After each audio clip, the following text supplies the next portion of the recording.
Namaste.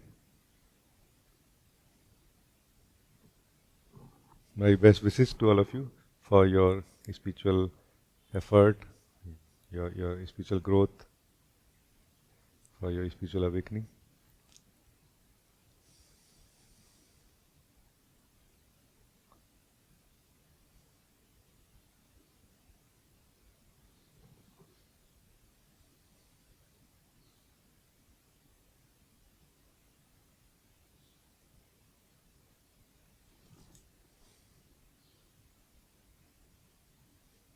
Um, we were having a discussion recently about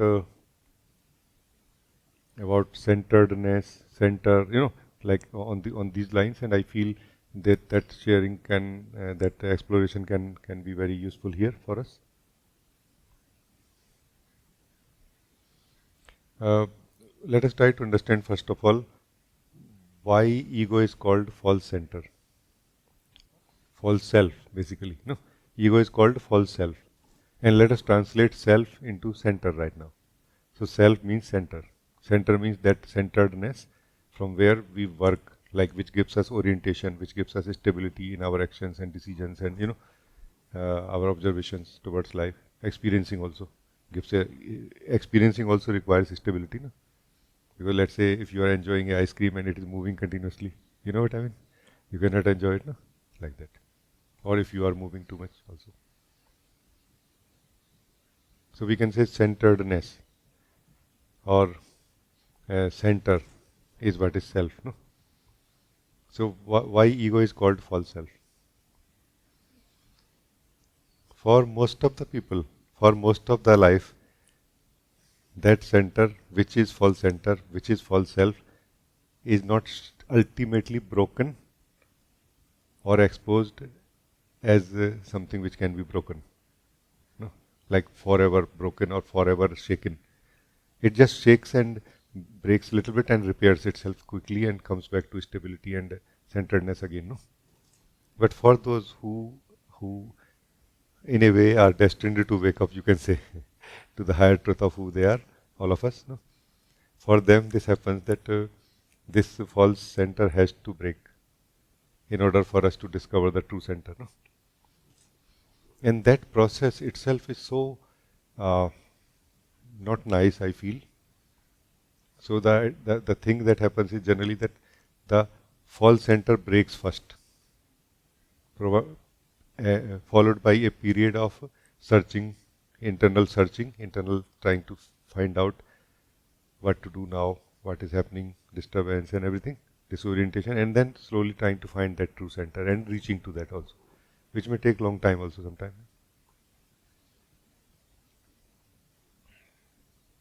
So for those of us who are interested in knowing the truth of who we are, it is for sure that our false center will be broken. Or it has already been broken, maybe. Maybe we don't know that yet. No? So is there any best practice? This is where I'm trying to come to together. Yes, there is actually. That best practice is not really to know who we are ultimately as the pure awareness or as the pure perceiver of everything, meaning my life, your life together, whole life. No. That cannot give us that stability or centeredness which we require in the practical life, in living of life. That only gives us ultimate stability when my body will fall. Then you will remain stable. But for living life, a different center is required for that. That is the center of what we can call presence also. That center is what I call I am. It's an actual center in the body in a way, in the bodies, you can say, in the form. And that same center works as a stable ground, but a true center this time, not the false centeredness given by the ego. Because I used to feel that ego is like a setup. It's not a right word, but setup is like a put together, like things have been put together.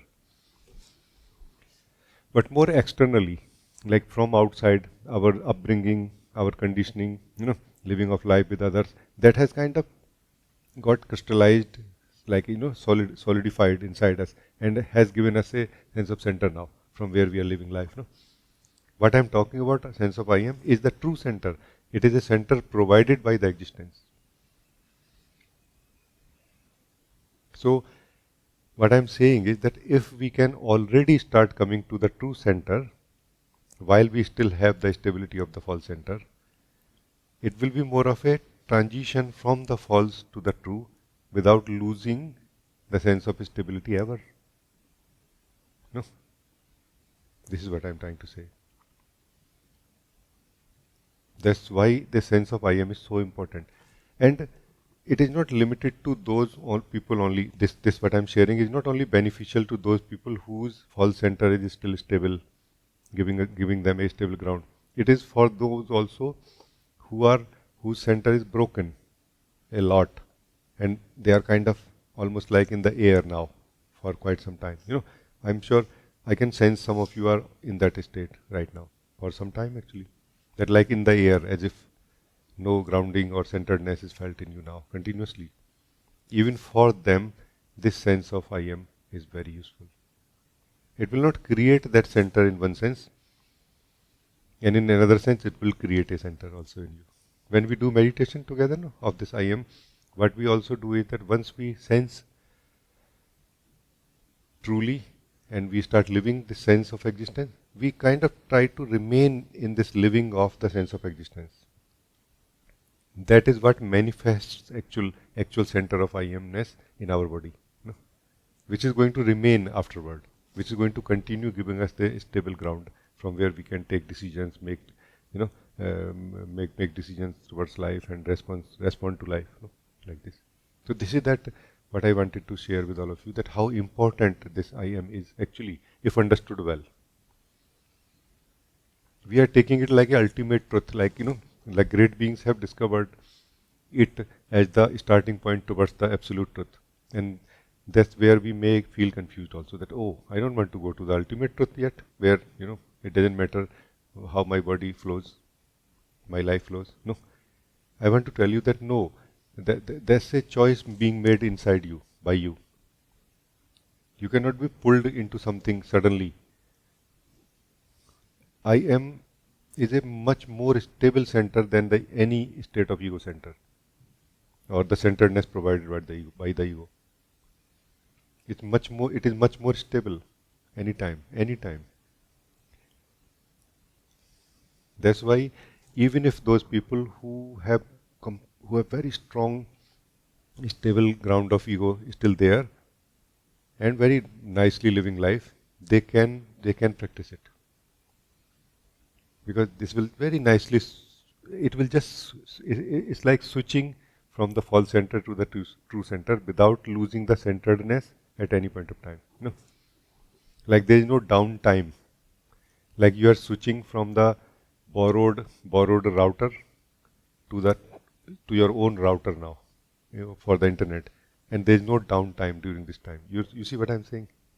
Neither the internet will stop working, nor the speed will reduce, bandwidth will reduce. No. However, after you settle in the true center, your own router, speed will increase, the bandwidth will increase drastically, and the stability of the speed, consistency of the speed will be much more also now. Because now it is not dependent on anyone else. The false center is dependent on the whole world collectively, and particularly with those with whom we are more connected and interacting and living life. So they can shake this false center, this true center. Only the will of God can shake, nothing else. Remember this. There is no power in this world which can shake this center, except my Lord. No, this is the power of this I am, simple truth. No? So I just wanted to simplify this because it looks like too much. Oh my God, I am. Sorry. Can we talk about simple things? This is the simplest. This is the simplest and most fruitful. No? But we as if have too much trust in the mind, in the way of the ego. which is not letting us see that that model is really sucking all of our blood, all of our energy continuously, and it's not giving us anything almost. Ego, what ego gives us? It gives us hope, nothing else, ever. Anything ever you have succeeded in doing in life, it is because you did it in spite of ego, not because of ego. Any one of us who have succeeded in doing anything in life, not because of ego, not because of the support of ego. Support of ego is an illusion of support. It's like flowing water giving us the illusion of the support of a ground. This is from a movie. Somebody was saying that we had a watchman in our village, and he used to shout, like, the watchman shout, that like jagte raho, like remain awake, like this. Or he used to say all is well. He used to say all is well. And one day when thieves came, they robbed the houses. Then we got to know he was blind actually. He could not see anything. He just used to say all is well, so to declare that I am seeing and everything is fine. Is it not our mind saying like this? Everything is fine, totally fine. Broken, this happened, that happened. No, all is fine, everything is fine, everything is fine. Age is passing, age is going, like slipping out of our hands. And still everything is fine, everything will be okay one day, everything will be okay. Which day? Will it be one of the weekdays or weekend? Which day? So ego is not really a ground. It's a deception of stability or centeredness. And we surprisingly live in it for so long. I think that two reasons I found. One, that we don't care many times. Like we don't care. Many people don't care about this centeredness. Like from where I'm living. What I'm living is more important. Which is like, okay. And some other who were very focused in their life, they did not find energy or time for it. Like they were so focused on their desire or project that they were trying to attain or complete, that they did not feel that, because that very focused desire gave them a stability or centeredness, because everything was revolving around it anyway. And once they become unhooked from it, then they realize, oh my God, I don't really have any center. That center was only of my desire. So my friends, I feel very lovingly I want to share with you that if you feel that you should go, I feel you should try to get to your true center before it is late, in the sense that before either ego is broken, or the central desire that we have for anything in life is kind of fulfilled or finished, that energy when finished. So this is something I felt like sharing with all of you to begin this conversation today. Please feel free to talk.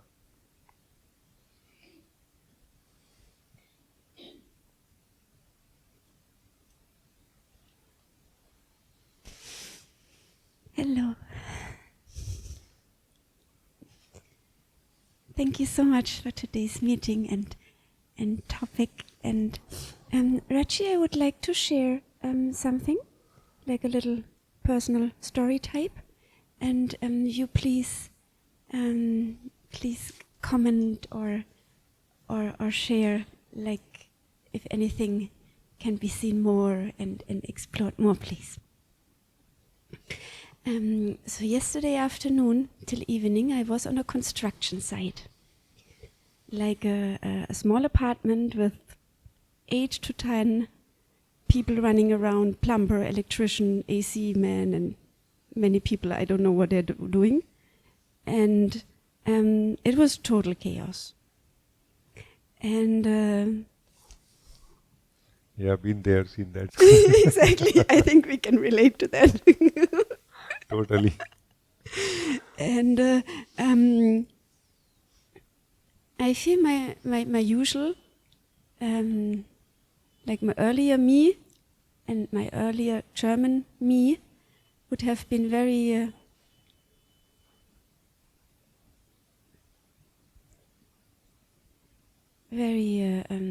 very bothered with this chaos,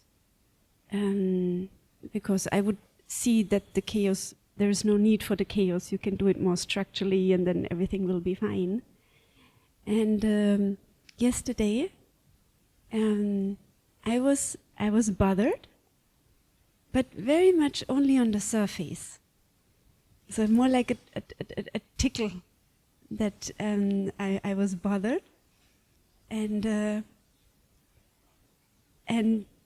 most of me was very much relaxed in this chaos, in being very clear that this is not my apartment, first of all, like on a logical level, but also on a very feeling level, that this chaos can't come to me. I'm not this chaos. I can be the eye.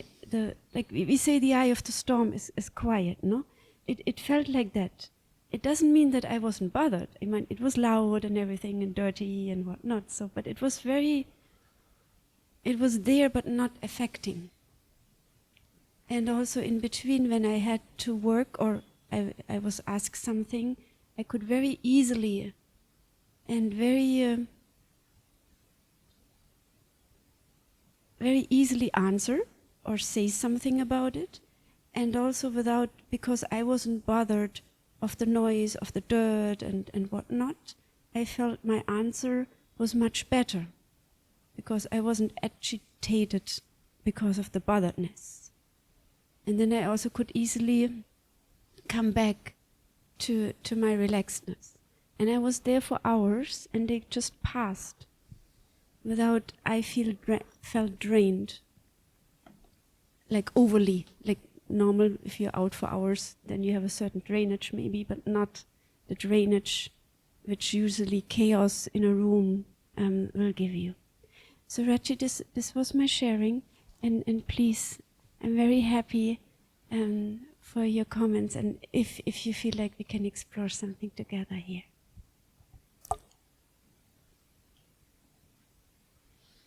Generally, we think that centeredness is like spiritual people's business. Generally, most of us feel that none of my business.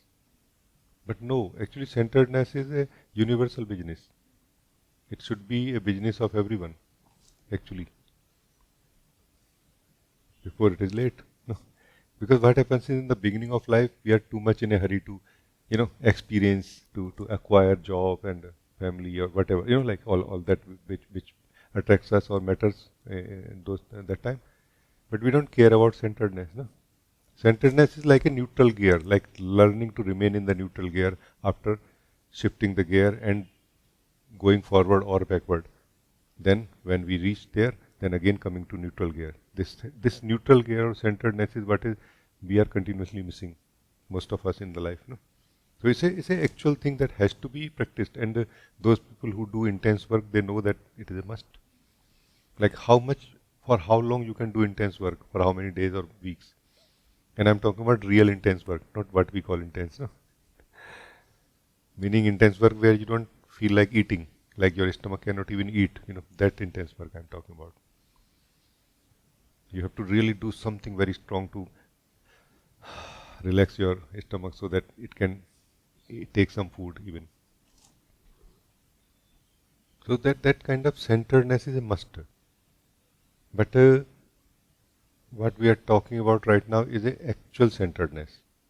And this centeredness that I'm talking about, I am, is not really a some kind of mysterious center somewhere, like I don't know what it is, what will happen. No, I'm talking about a very simple reality of who we are. This center I am has two parts. One is the outer part, one is the inner part. Inner part is what is not changing ever. This is the goal of spirituality. Whole of the spirituality is focusing on this, discovering the center which is not changing inside me. No? Like what is that inside me which is not changing? In this I am, the inner part is that which is not changing. So it is as close. The final goal of spirituality is as close. The outer part of I am is that centeredness, which is what you can call the eye of the storm. Actually, there is no eye of the storm if there is no storm. Please understand this. So, if there is no activity, there is no center of activity also. So, the sense of centeredness when we are doing the activity is actually part of the activity in a way, or dependent on the activity only. It is there only when the activity is there. It is not there when the activity is not there. But that inner center, which is not changing, is always there. So it is that inner center. If we remain connected to that sense of I am, we kind of unknowingly get in touch, like we come in contact with that true center, which is not changing. And that start giving us that eye of the storm. While we feel that there is a storm, but now I'm not caught up in it. I'm the center of it. No? We feel like I'm the center of it, meaning I'm the center of my life. Activities, all of them are moving around me. I'm not moving in them. I'm not caught up in the crossfire. I'm in the middle of everything, like this. So this is that key that we must understand. There is no actual center if there is no activity or need for the center. No? So the center and the need for the center, they are connected to each other, dependent on each other also. But there is a center, actual center beyond this outer center of the I am. There is an actual center beyond it. That is not changing ever. No? So this I am can give us both. It can give us absolutely wonderful life as a daily life, what we call practical life. Better than any other approach, I tell you. I very frankly want to say to all of you, better than any approach. Whether you try to clarify your mind, whether you try to do anything else, none of those things can give us that centeredness which we already and always have. Which is natural, which plugs into everything in a most natural and effortless manner, which gives us all the powers. Like this sense of I am. We are talking about sense of I am right now. Beyond that is the actual I am, that which is not changing. This sense of I am is the eye of the storm, and this sense of I am can and give access to everything that we have inside us. Where we are flowing continuously, moving as a thinker, doer, we have very little access to the resources, the powers that we have. No? Here, from this sense of I am, we have full power, like we have access to all of our powers. And we start sensing that also, yeah, I'm so strong here, no?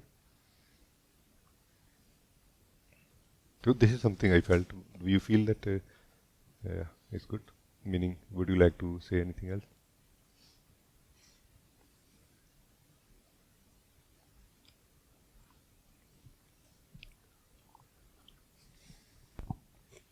Thank you very much, and it was very helpful. And to say a little more about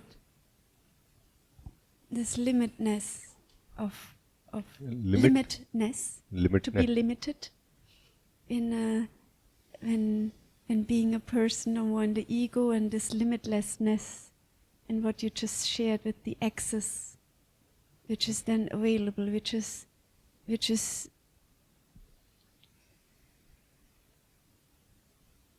huge. I think in the past I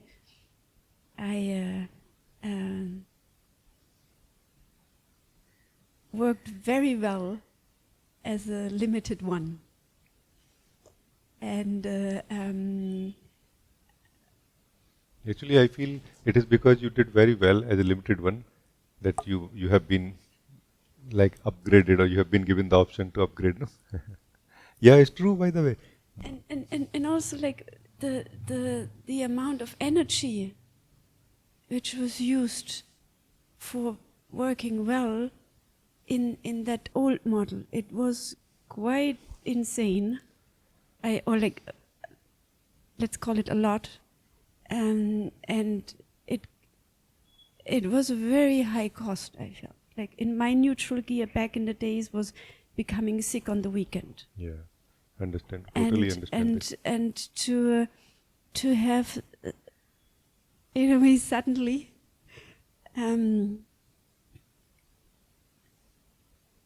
so much more access with so much less energy. It's like fully upside down, I feel. Yes, yes, yes. Nowadays, there's a term which is very famous in the professionals. No? It's a burnout. No? Burnout. That I have burnt out a lot for the last few months or something. So I need to take a break, or I need to retreat myself in some place or something. To rejuvenate or to regain my strength. What is this burnout? Who gets burnt out? Not really brain so much. Not really physical body so much. No? It is the doer of it. No? It is the user of it. No? That user is the ego, the limited. This is the first sign of limitedness of the ego. I feel burnt out because it cannot handle more energy than it can generally handle. It cannot handle more energy flow than it, because if more energy flows through it, it starts feeling burnt. If that same energy can be increased, it will burn. Actually, it will burn. This is what is one of the way of sadhana also, to wake up from the truth, to the truth of who we are, from the ego. Let's burn the ego. They do like this, like a very intense sadhana. Let's burn let's create so much heat of energy by doing sadhana that ego burns in it, and ego does burn in it. It's a very painful process, of course, but so this is the first sign of limitation. Now let's just think that you are much more than the energy that flows. You will never feel burnt out, first of all. More joyful, like, yeah, things are kind of quite in control. Like you have lot of, let's say, physical strength, and rather than picking up like lot of weight, you are picking just a little bit. Like you will feel life is like this. Little bit, yeah, it's okay. No problem. From where that joyfulness comes, when we have much more energy and than life demanding. Also, this is one thing I noticed. Another sign of limitedness is the neutrality. In the ego, we can never be truly neutral, because being ego is taking side. Being ego is being typed anyway, no, conditioned anyway, no. So when we are conditioned, how we can be neutral?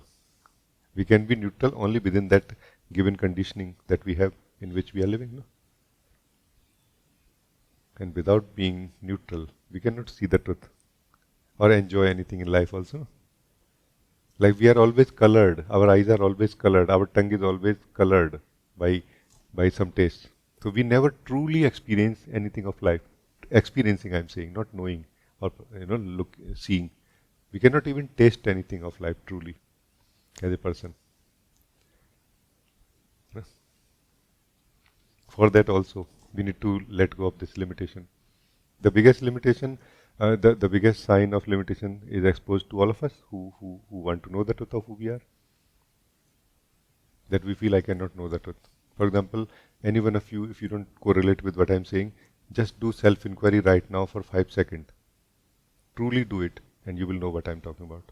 We feel, I don't know how to ask the question who I am. So this I, as that we live, has no idea of how to ask the question who I am. However, this questioning or wonder who I am is the highest joy of being that we are. The sense of I am has one highest wonder, highest joy, that is who I am. Who I am. Like I am true, who I am actually. Like it feels so much joy, like whenever any one of you who is living the sense of I am, whenever you feel you want more joy, just sit and wonder who I am, who exists, no? And the joy will start bursting out of you like anything, immediately, no? But as a person, we feel, oh my God, self-inquiry. Look, self-inquiry looks like some kind of, firing happening. Oh my God. Can we fight with, fist and stones? Look like firing happening. Oh my God. Or like somebody is exploding something, Why it should be like this? Because it is false. The self is false, meaning it is trying to remain true, while actually it is false. So it is based on belief that it is true, while the truth of it is that it is false. Do you see? That's why the false self is afraid of self-inquiry. That's why self-inquiry can make you free from false self. You know what I mean? Things are so simple actually if we look at them. But the thing is that where we are and what to do. That's why I propose this simple approach of I am. You don't have to go through self-inquiry, which is like too much fire, you know, like which is not like 5,000 centigrade, no.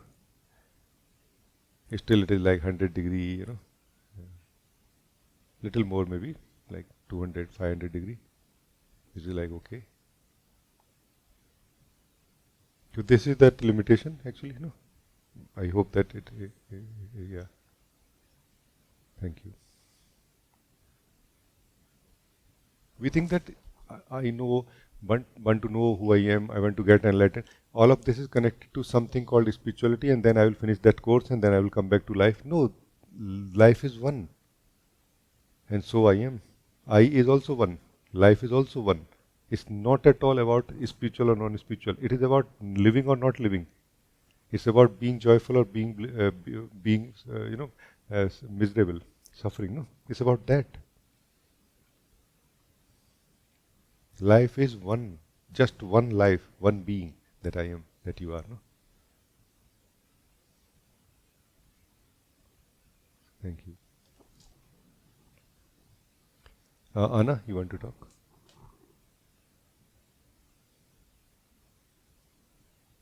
Namaste, Rajee. Namaste.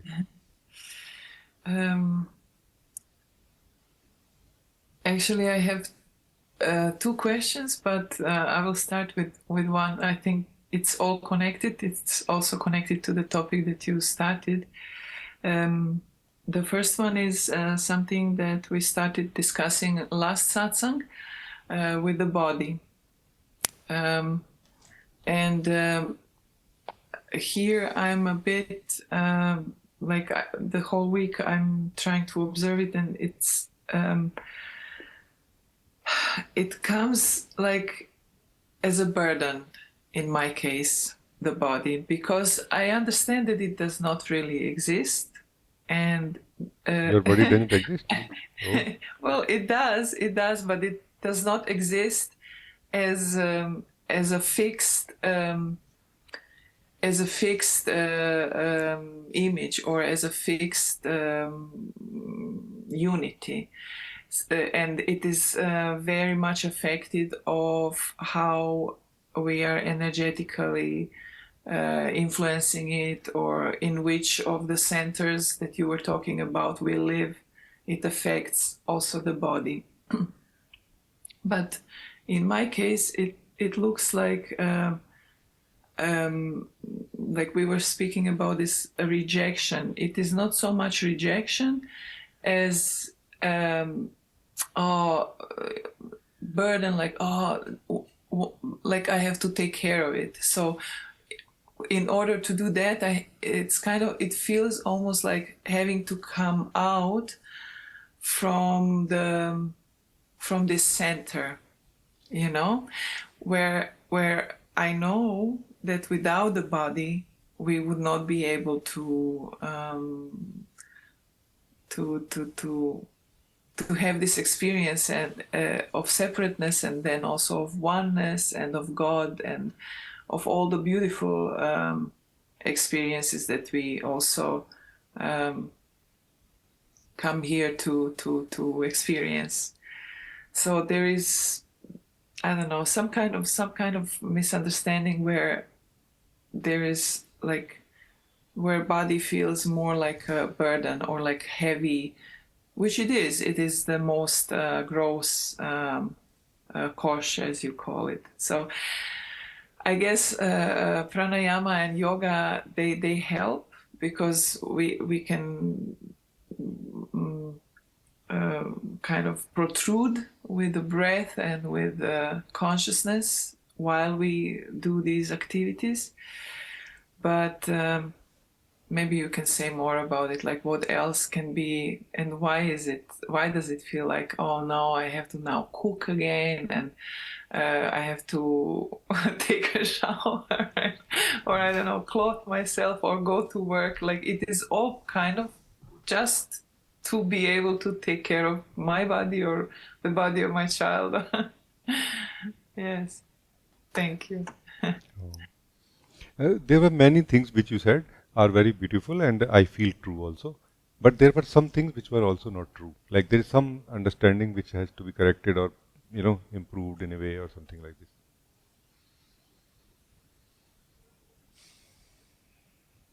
When you say that I have a body and it is a burden, then that time it is very important to be clear about who I am. Am I that which is in any way affected by the weight of the body? If yes, then that is not true self, or not the truest self yet. No.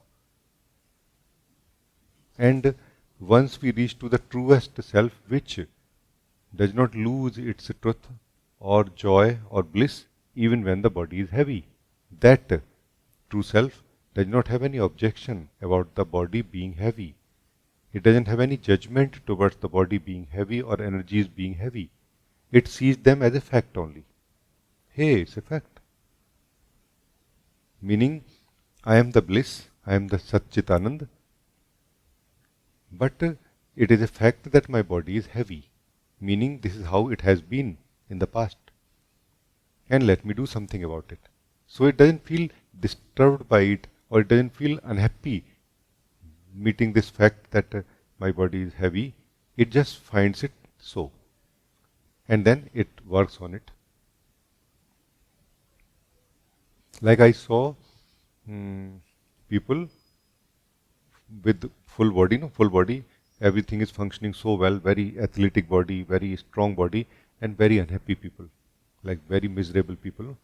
And I saw some people who have one leg, like they don't have one hand or one leg, and they are so happy people, like so happy, like super happy, not normal happy, super happy, like blasting happy.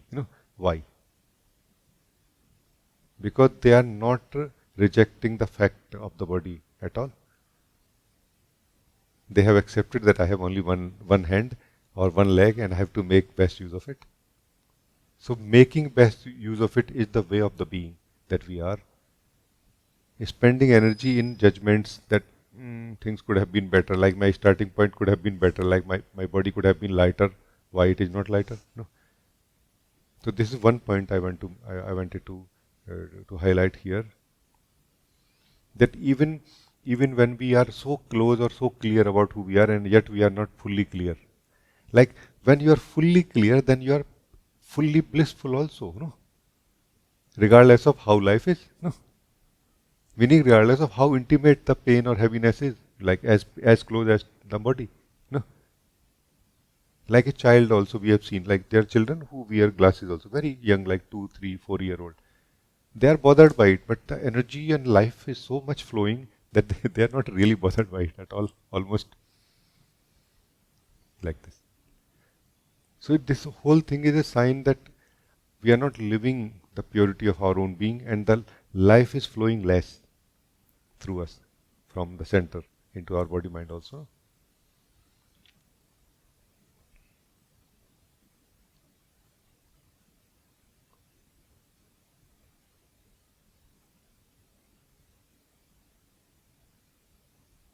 Because now let us come back to how we are generally, that when we are judgmental about it, knowingly or mostly unknowingly, that we are holding a point of view towards how body is, the heaviness of the body.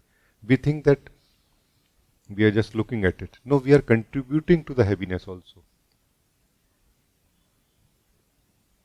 So if we look at it from the purity of being, then first of all we stop fueling the heaviness which we think is in the body, but actually it is coming to the body only. And most of that heaviness which is coming to the body from the seer that we are of it, that when it stops, body already feels so light. You know? So this one thing, this heaviness that you are talking about, is known like a fog also by many spiritual seekers. It manifests as fog at different levels, in the physical body level also, in the mind also, in the emotional level also. This fog is not really original to the body. It is not remaining in the body so much. It is more somehow between in this combination, in this association of the being and the body. And you can work on it so much faster without touching the body or doing anything about the body, about it directly. And when that is gone, then let's say if there is some actual energy stuck somewhere, can be released by doing pranayam, yoga, or anything else, that you feel suitable for it. But we are adding a lot of fog to it, like a fog machine is there inside us. That has to stop. Like it should pump its last fog, like okay, last. After that, no fog. Now it's only, emits the pure light. Pure energy and pure light, both. You see what I'm saying? The fog is less alive energy, let's say less pure energy. Also, it is less light. Like this. And this fog, when believed in, will not let us live who we are. And that in turn will not let us bring that pure light, which is the answer of this fog, also. Because some fog will still remain. It's like a lost animal or something in your field. It just remains for some time, even when you have stopped emitting. And for that, the light of your being will help a lot. And the flow, the aliveness coming from your heart will wash it away also. Or do something also about it. What's wrong? But at least we have cut the source now. We think that our bigger problem is that what is happening in my body mind. No, that's not the bigger problem. That's a very small thing. The bigger problem is that from where it comes. And that will continue coming if we don't know it and if we don't stop it. Do you feel that you are able to correlate with this and it will help you? Yes. This what you said about the fog. I know what you're talking about very well, and this fog is gone because this fog was kind of like the mental fog. And from what you were saying about the body and this heaviness, what I understand is it's just an idea, and the more that I'm preoccupied with this idea, the more energy is fueling into it, and it's just like it has to be cut so that it can purify in a way. Yes. Okay. Yes. Thank you. Can I ask you the other part, or like the other? It's also connected. So the same way that I'm observing the body and this, what I just what we were talking about, I would also like to ask about the truth. Yes. So there is an absolute truth about which we in satsang we touch it, and this is the truth that we talk about. But then there is these levels of truth somehow that we meet in the daily life, and not just from us, but also from other people. And it comes up to the little white lies that everyone like, yeah, how are you? Oh, yeah, I'm good. Maybe my leg hurt or something. So it's kind of harmless. But then there is deeper levels where, like, I get very, not frustrated, but I can feel that it is not truth. And somehow I'm kind of still bothered by it because it's, how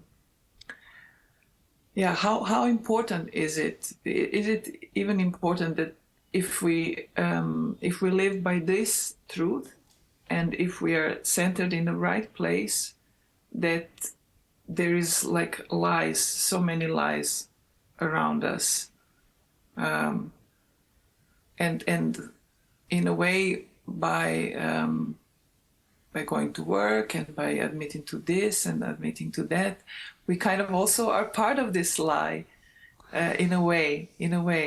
Yeah. It is. Yeah, I don't know. Say something about it. Thank you. It is very correlatable what you are saying. I have lived this also, no? I understand this confusion.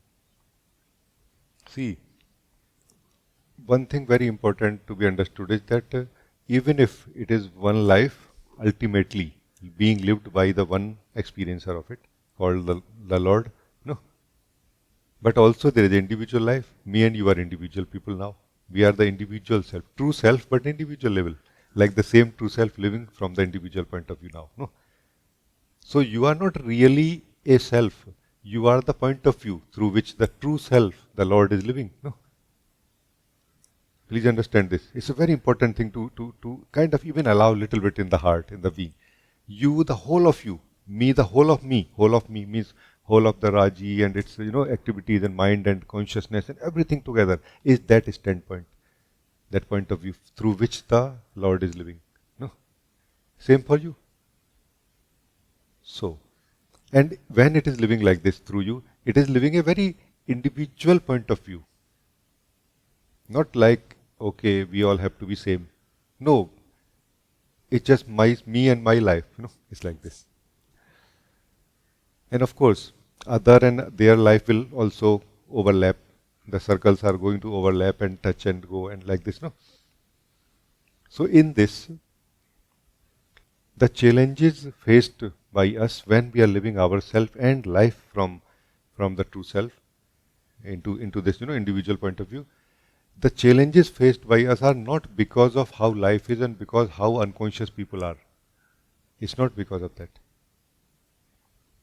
It is because there is some corresponding material or energies inside us present. If those energies are removed, cleaned, like if we make ourselves empty, let's say, then we will be very pure and but still individual. But pure, empty individual, So then effectively what will happen is that we can live the life to the purest, meet everyone to the, like totally into them. Like now you will not be afraid of being into somebody or something or some experience. Because you cannot be affected if you have consciously cleaned yourself, let's say, of the old stuff. You will not be the one to collect again. No? That's why conscious living is very important also. And knowing ourselves, after that cleaning ourselves is also important. That does not only clean the old, it also gives us a message that I don't want the old anymore. I don't want the residues of experiences anymore. Old simply means residue of experiencing. I don't want residue of experiencing. I want the pure experiencing now. Every moment fully into it and then fully out of it also. Like this. So the key here is emptying ourselves. So now what you were saying in the first part applies here. That there is some energy inside us, the residue of the past livings, that has to be cleaned. Then it's like a brand new life plus the references from the old, where nobody knows that you are empty. Meaning nobody knows or nobody need to know. You can continue playing very well what you used to play before. But now you are like very excited being all the time because you are empty. Like for you from inside everything is new. For others you are the same one. No? You see what I'm saying? You will experience, I'm sure you have experienced this before already, but you will experience the same thing much more now. As I always feel that, like adding here, a side note is that you will just have to understand how to not smile too much because you are so joyful all the time that how to pretend to be serious all the time, like, yeah, you're right, thank you, very good, And you may, your smile or laughter may burst open at a wrong place sometime. You know what I mean? Which does not mean that you are laughing at somebody, it's just that you are not able to contain the joy of your being. This much joy is felt actually continuously. Because the joy is ready to come out of your out of the absolute being into your body mind, into the individuality. It is just that old energy not letting it come out, no? And also that same old energy creating stickiness towards everything, not and limiting also, not letting us live fully also. Yeah. Like I always found, because I like cup of tea, no, that cup of tea is going to be my measurement, tape. If I can enjoy my cup of tea fully, then or not, then you can extend the same thing. Like you can have 2 cup of tea, one after another. What I meant was that it can be extended to other activities, interaction with people and like this slowly. But it is mainly centered into you, not centered into anybody else. How life is not what is assessed. How I am is what is checked every day in the morning. No? Like how I am today is the thing that we should check, not how life is today. No? Because that's not in our control. The same one who is living through you is the same one living through others also. No? So this is something I feel can maybe help you. Being empty of old energies is not same as being empty of desire to experience anything. No. Or it is not same as no experiencer in me anymore. Life is one and all white, like a white light. No, it's not that. It simply means not mixing the old food or old taste when you are tasting something new. No? It's just as this much only. And of course, ego is not there now. Because ego is a distortion basically. Ego is not an entity, it's more of a distortion. No? Things got distorted, like just not able to live, not able to experience, not able to enjoy, not able to be happy, not able to be yourself. That's what is ego. No? But that much mostly is enough for people many times. That's why they are okay, they continue. Or their focus is on something else also maybe many times. No? Trying to gain some goal of life or something. I think this is good, no? Thank you. Please say anything if you want. Thank you.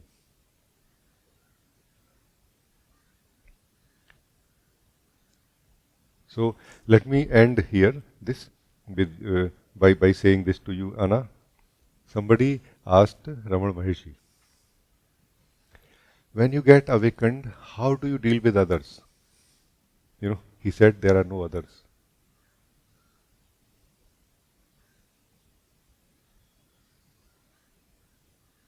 When we become sufficiently empty of the old energy, ignorance, arrogance, no? Then the life experience becomes very different also. It is dualistic and non-dual at the same time. Like it is dualistic at the level of individual body-mind, where the respect is given enough to our individual needs of the body and life flow and activities and responsibilities. And yet somehow the others are not in conflict with our life anymore. They are actually complementing it in ways we cannot even imagine right now. Like somebody made a mistake and somehow that became a help for you in the activity you were doing, for example. Many things like this happening continuously, happening whole day. As soon as we start opening our eyes.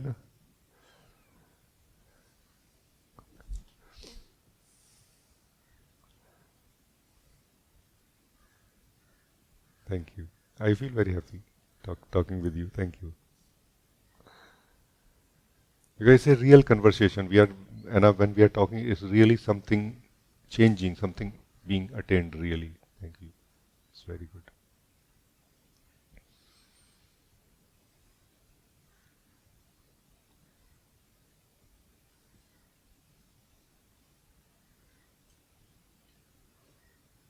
Namaste, Rajee ji.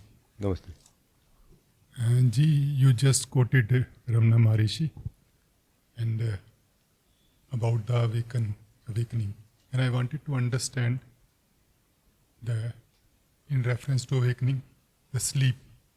I wanted to understand the sleep from where I need to awaken, or as like. Sure. Meaning you want to understand what is the sleep from which we have to wake up. Yes. The sleep basically is sleep of wrong information or false knowledge. We are in the sleep of false knowledge. And the root of the sleep of false knowledge is the false knowledge about ourselves. But it is not false like flat on the surface false. It is hidden false. Meaning it is false, but we don't see that it is false. That's why we without knowing assume that it is true. So it is assumed to be true false. It is false knowledge but assumed to be true. No, this is that sleep of the soul. Ramana Maharshi, in the same context, Ramana Maharshi said that all that we have to do is that we have to remove the outside influence. What is outside influence? It is that sense of knowledge, the believed in knowledge that we have borrowed from others. It is that outside influence that has to be removed. Then sleep is removed. Now the soul is there. Naturally it knows I am, I exist. And it has a built-in wisdom given by the source to it, to all the little souls. No? And it just start coming in sync with the existential flow or with the will of God and is guided from there so naturally.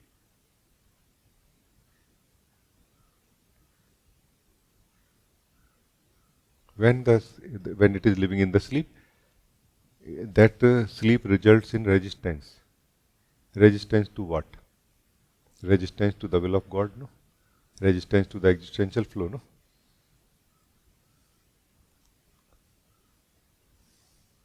Here we can understand the choice also. Do we have a choice? In a way we do, but in a way we don't. So everything must happen and everything will ultimately happen within the will of God only. None of us have a actual free will or choice, no? But we have a choice in the sleep, in this way. So that choice, which is not true choice, results as a resistance for truth. For example, if you sit with me right now and do not do anything, by your own will, like you choose to not do anything and we just talk, and I say that don't do anything right now. That same sleep, which is not just the assumption of knowledge, but it is also has become energetic. It has got an energetic center or circle to it in a way. Now it is circling. It will register to this now. It will not let you just sit and do nothing, for example. So it will register now to the truth, to the natural way of being. This is natural way of being. This is the existential way of being. Just sitting, doing nothing. This is the existential way of being. But it will register to it now. No? Because I have to do something. I have to go somewhere. I have to reach somewhere. I have to, like this. It has to do something. It means that energy circle has become our imprisonment. This is what is called ego or ego mind. Or mind also. Like three words I have heard in different time. Get out of mind. Identify what is mind. Know yourself separate from mind. Or get out of ego mind. Or get out of ego. Or know yourself separate from ego. Ego is an energy circle inside us, which is mainly rooted in the false knowledge. When believed in. Meaning when we don't know that it is false knowledge. Like for example, almost everybody, until they do self-inquiry, does not know that they don't know themselves. Unknowingly, they do not know themselves, but they never wonder that why they don't question then who I am. But everybody unknowingly knows that I know myself. I have faced this a lot when I was practicing, like helping some beings to do self-inquiry. Like their first question was that why should I ask? And I would say, why you should not ask actually on earth? Because that should be the most important thing to ask. No? But that is the least important thing. Why? Because we believe, unknowingly we believe that I know. That should not be the question. The question is, what is the purpose of life? Question is, why I am suffering? Question is, what should I do? Question is, what should I not do? This should be the question, not who I am. But actually, this is the most real question, who I am. Because it is going to cut the very root of the ignorance, meaning the believed in knowledge. So the believed in knowledge is the sleep. Yeah. Is this clear, or we can use some other language or other analogy for it? It's very much clear, Ji, that whatever I heard from others and I took it as a knowledge, and from their reference, I took myself that, okay, I am listening this, I am this, and then made a image out of it. And this I understood. Yes. Like through these references not verified, we draw an image about ourselves, and then we imprison ourselves into that image also. Like we adopt that. The being that is not image, that is imageless, pure existence, it adopts that. Like it tries to fit in that image. Like, oh, I have to be like this. I have to behave like this. I have to feel like this. I have to be sad now. I have to be happy now. Do you see the miracle of life? But nobody will believe it when you are seeing it yourself. Then you are you can believe that yes, it is true. But when I say, nobody believes. Then no, what are you talking about? You are the pure being. Pure being. Pure being means what? You are, but not anything, not anyone, not image, not limited. Like you are a pure potential when it comes to state. You can be in any unique state at any given point of time. But are we so? Mostly not. We are very predictable. No? In a way, like very fixed in a way. Like we are going to be happy after every unhappiness. We are going to be unhappy after every happiness. No? You know what I mean? Very fixed. We are not free being yet. No? That's why. And but in reality, we are the free being. It's just about discovering that what the hell? Why I am limiting myself so much in so many ways? Like why I cannot allow myself to be blissful when, let's say, my body is not healthy today? Because as a matter of fact, it is possible to be blissful when my body is not healthy today. It's just about not believing the previous version. And I think you can understand now identification also. Identification is not directly connected to the body. It is more internal. No? Based on the body, but indirectly. We take the body as the base material. Based on that, we draw an image about who we are. Is that because right now my body is not healthy? I cannot be happy. What are you talking about? My life is breaking, falling apart, and you are saying I can be joyful? As a matter of fact, you can. In fact, much more likely right now than otherwise. When life is flowing nicely, connected to each other, then very less likely that we can discover that truth of who we are and the bliss connected to it. No? Because that time we have a hope from that model of ego. Very good then, you understand. Thank you. Thank you, Ji. Ji, I wanted to clear also this fog you talked about, Vidhana. I wanted to check more about it also, this fog, like this mental fog and this physical or emotional fog. Yeah. Ji, this heaviness, feeling in the body, I don't feel this is from the body itself only, because sometimes you feel like it's coming from head or somewhere else and it's spreading in the body. So this I wanted to clear also, like if it is a little bit like, if we take a very simple example of it, is like this. That this fog, if seen clearly exactly what it is, then this will finish so fast, much faster than it will finish otherwise. Why? Because you, the being, somehow as if that fog has come to your eyes also now, to your inner eyes, through which you are looking at this fog also. And because of that, you see this fog to be much more heavy than it is actually. And because of that, you believe yourself to be heavier. You are not heavy or light, you are the being. Being does not have a weight to it, or any other quality for that matter, generally speaking. No? But now you have a weight of heaviness, weight of fog. Now that weight of fog will actually add weight to the fog which did not have so much weight already. No? This is how we are creating lot of fog out of the very little fog which is present inside us. We are the being. When we believe something, it is start happening inside us, no? But what if we stop believing then? Then what will happen? Then the sky will start becoming clean and clearer inside us, so much. What is the way for that? The way is to live the truth of who you are. This is the way. Otherwise, we will just keep struggling that from where to stop it. No? So first of all, make sure that you are a clear seer. This is the first step towards cleaning the fog. And remain a clear seer also after that. That clear seer is I am. Like it is untouched by any fog at any point of time. Because it remains same, the fog does not remain same. This first thing is exposed. That I am not not changing. And this fog, even if very same, but actually changing. The difference between the two is highlighted clearly, like something broken into two in a way. No? And that is a big deal. Now things will change very differently, very fast. Now this whole fog will be reduced to something much smaller than it is like in me.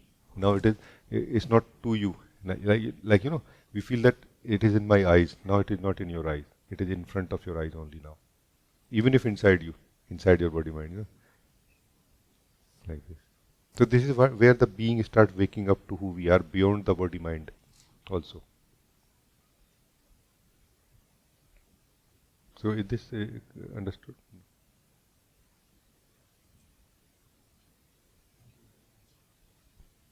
It's very, very clear. Thank you. Good, thank you. Nishant, you want to say something? No, Rajee. Happy to be here and thank you for the opportunity.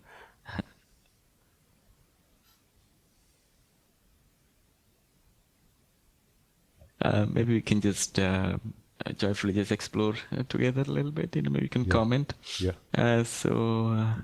Thank you. Yeah, it's connected to the centeredness and a few things we covered. Yeah.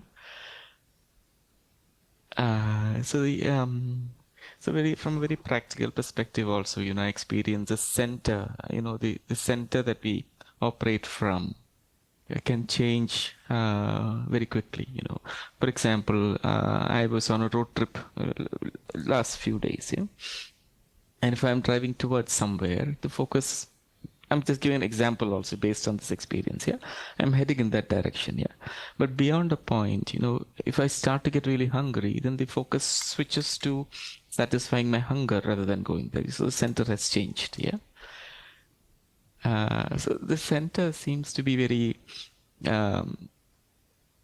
what's the word? Impressionable, let's say, by the collective consciousness. Many a times we check our interpretation of this, within ourselves. We see this, our center is this, this collective consciousness. What is, how this consciousness see this moment, Maybe the alternative is to see this, this joy that is there in ourselves, but that becomes the center rather than this collective consciousness being the center, So,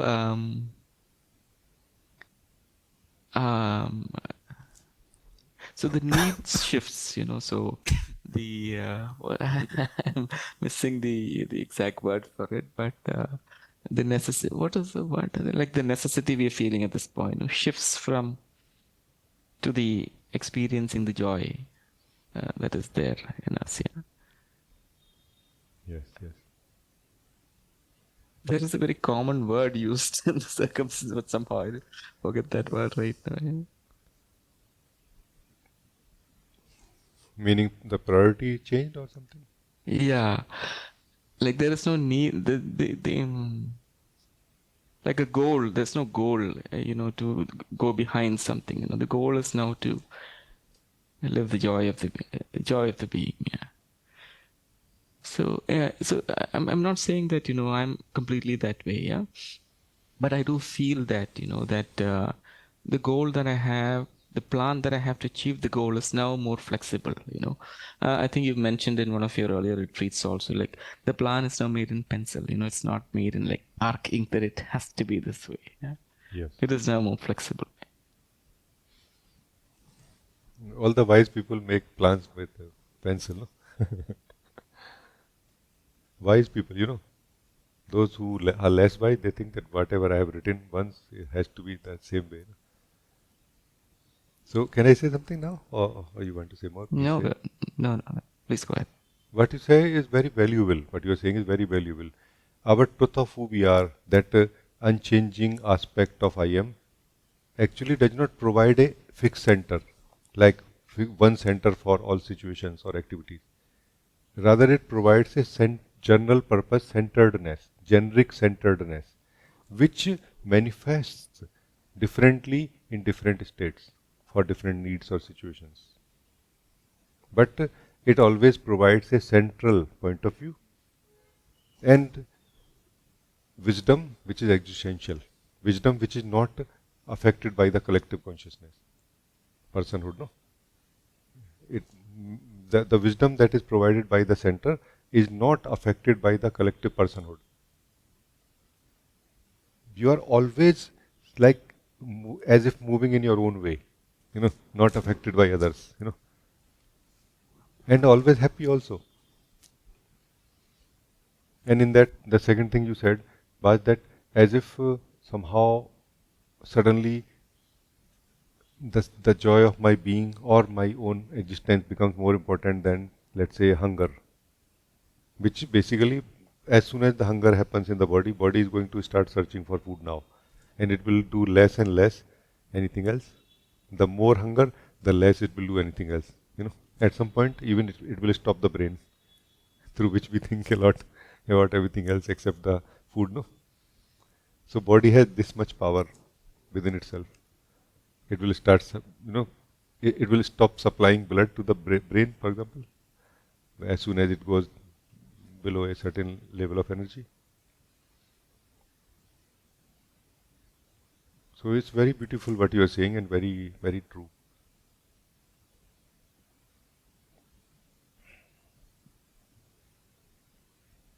So basically there are only two possible states of a being. One is the false center or false self state, which is what is nothing but a more of a result of collective personhood in one way or the other. No? Like either the collective personhood has implanted some desire inside us, which has turned into a goal that I have to attain something in life, and we are crazy about it, and just that has become like a center inside us, but still we are in the hands of collective personhood only.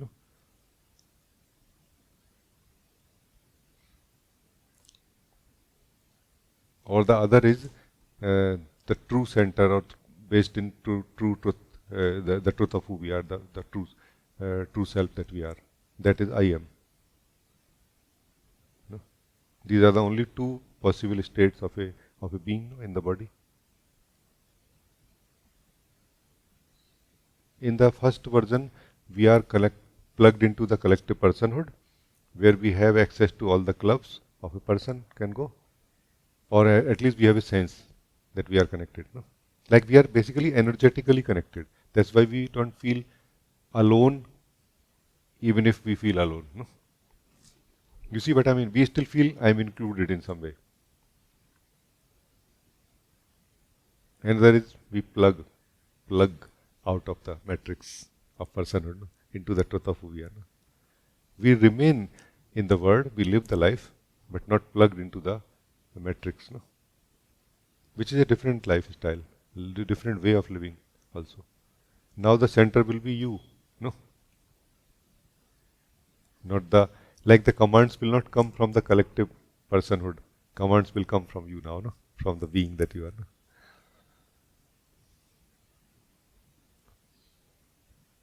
So I think it's very, very good. Thank you. I just rejoiced, so I just felt like sharing a little bit about it.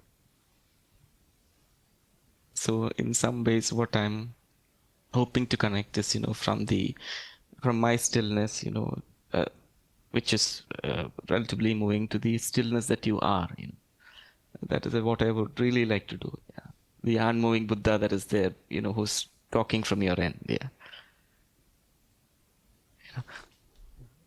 I found that for this, what you are saying, for many other things, discussion and many things are useful for this particular thing that you are talking about. Listening in satsang is what works actually, and nothing else. I'm being very specific. Listening in satsang, or rather only listening in satsang and doing nothing else in satsang works. Because then you start listening from the place where you are also this unmoving Buddha, no? Still Buddha, no? Because this is what is Nishant ultimate existential resonance. You know, this is the use of ultimate sacred resonance works here, suddenly. You know, meaning, ultimately in the will of God, it is not more than divine play. But at the level of being that you are in the form, it is a miracle that happens. That you discover suddenly that I am also still being. I am just experiencing everything moving in me, in front of me, around me, above me, under me, you know, left or right of me. But I am myself not moving, you know.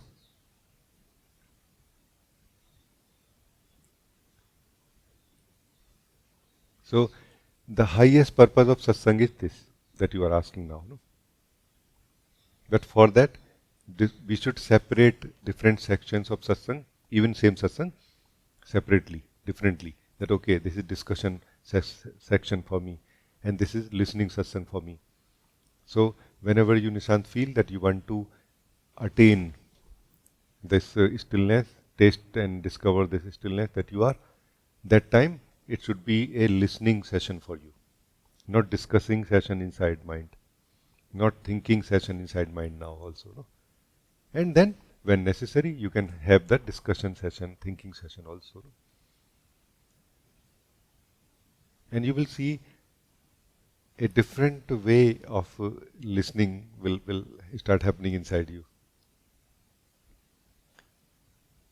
Meaning, as long as there is any listener inside you, Nishant, the listening is not complete yet. Only when the listening is complete, that which is beyond listening and speaking will be revealed inside you naturally. No? So, when you become the very listening, not that you are a listener listening somebody, no, you are the very listening of this speaking, then suddenly that unmoving self wakes up in you. Meaning it is just self-aware. In some way it is highlighted by the individual, meaning it is noticed by the individual mind, you can say, or individual self. Oh my God, it is there, you know, like this. And that is amount to awakening in a way. Oh my God, I am awake. Meaning maybe not immediately.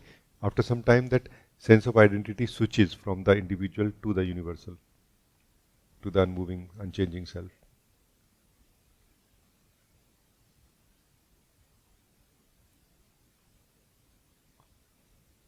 So as I am allowing the speaking to happen, you also allow the listening to happen while not doing anything else at all. So using all of your alertness now to ensure that you are not involved with anything else. But don't try to do the listening. Allow the listening to happen now. No? Use all your power of doing to be reduced into vigilance to ensure that you are not doing anything else right now.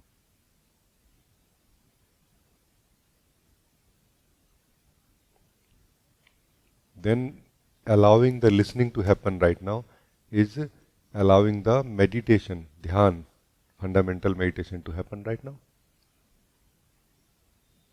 Where you are going to come to that truth of being, where you are not really ultimately doing anything to be yourself, or you are not doing really anything to go anywhere, or you are not really going anywhere. Also, you are not coming anywhere.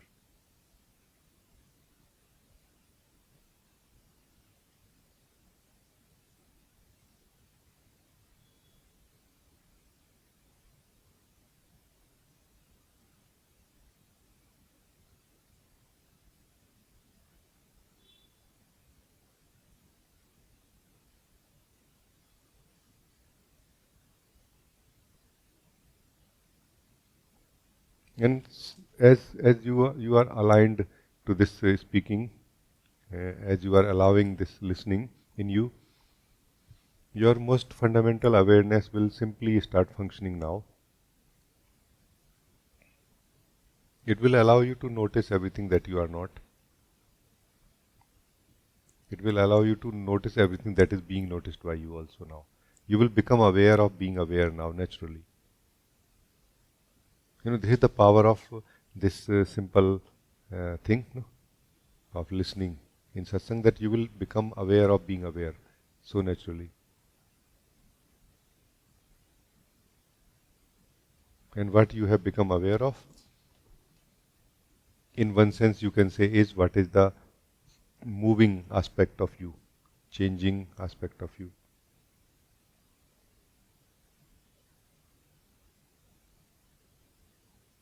And who you are, who is looking, who is enjoying the observation, is the unmoving aspect.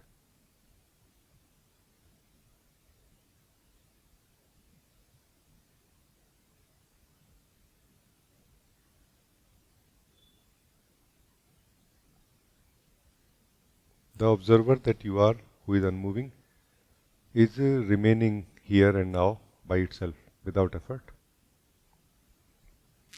Observing also is happening from it without any effort. That which is moving or being observed is also flowing by itself. All, absolutely all, is happening by itself.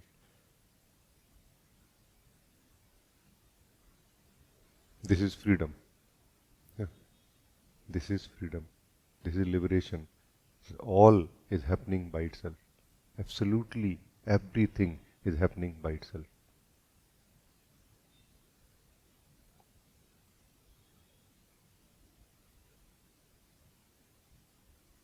And as soon as the freedom is here, the true knowledge of who you are happening by itself also.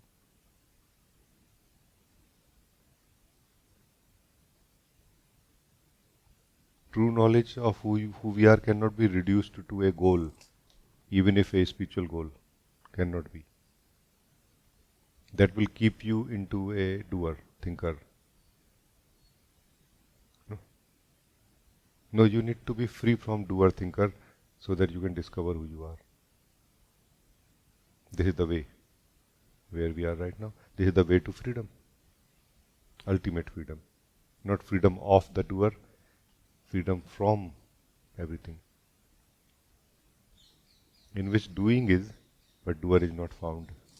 Thinking is happening, but thinker is not there. Experiencing is happening, but experiencer is not here as a solid center or entity or self. My friends, this is freedom. This is complete truth, Nishant. And it is always here. Nobody is stopping us from living this complete truth. And yet some help is necessary. And is given also, being given right now also.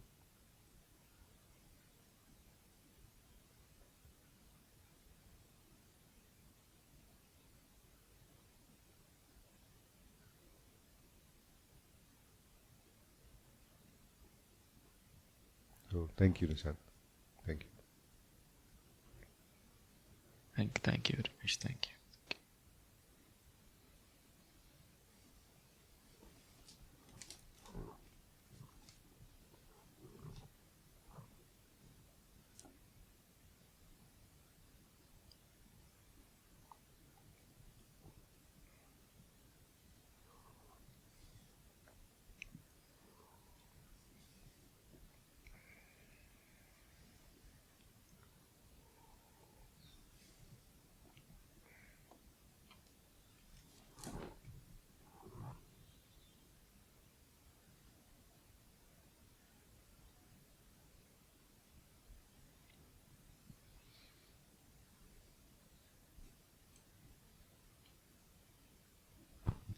Namaste ji. Ji, I want your help actually. I feel I'm just living this hope one day it will be solve the problem of my ego and I am coming out of my ego. But now it seems like as time is going and I am not finding the way come out of this ego, and I try my whatever I can do I'm doing, but I now I need your help and I want to come out of right now, not like taking any suggestion home and doing at home, but now I want to do right now. Understand. See, what you want to do right now, you should be clear about it. So don't try to get out of it right now. Rather try to be clear about it first. Because if you are not clear about it first, even if you get out of it, you will get into it. So we don't have to really become free from some bondage. We have to understand only what is bondage. No? We don't have to really wake up like we wake up in the morning from the dream or the sleep of night. We have to only understand what is sleep. No? So if you speak from that sense of impulse of suffocation or something that I want to get out of it, then most probably you are going to get into another imprisonment which will be subtler most probably and less likely to be detected by you so easily. No? I'm ready to help you, but you have to tell me what help you want. Be more clear and specific.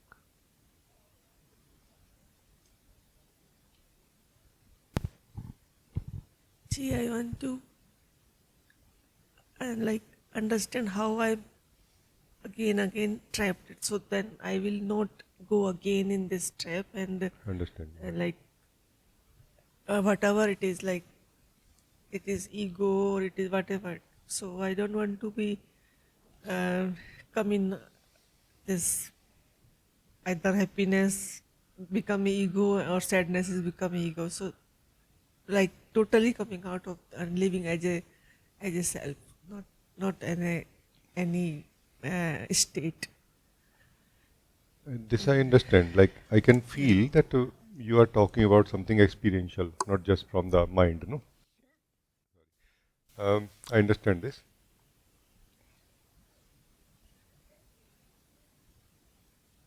But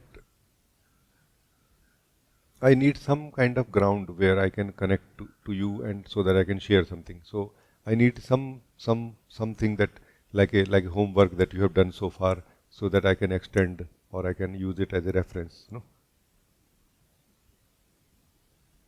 Otherwise all that could be said, I have said already. No? Either pick from there and tell me that this is what I want to achieve or this is where I want to reach or this is what, or give me some background of that work that you are doing internally.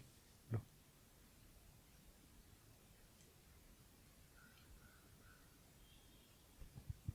See, one thing I just noticed, like when you are sharing Raman Maharshi's quote, like there is a no other,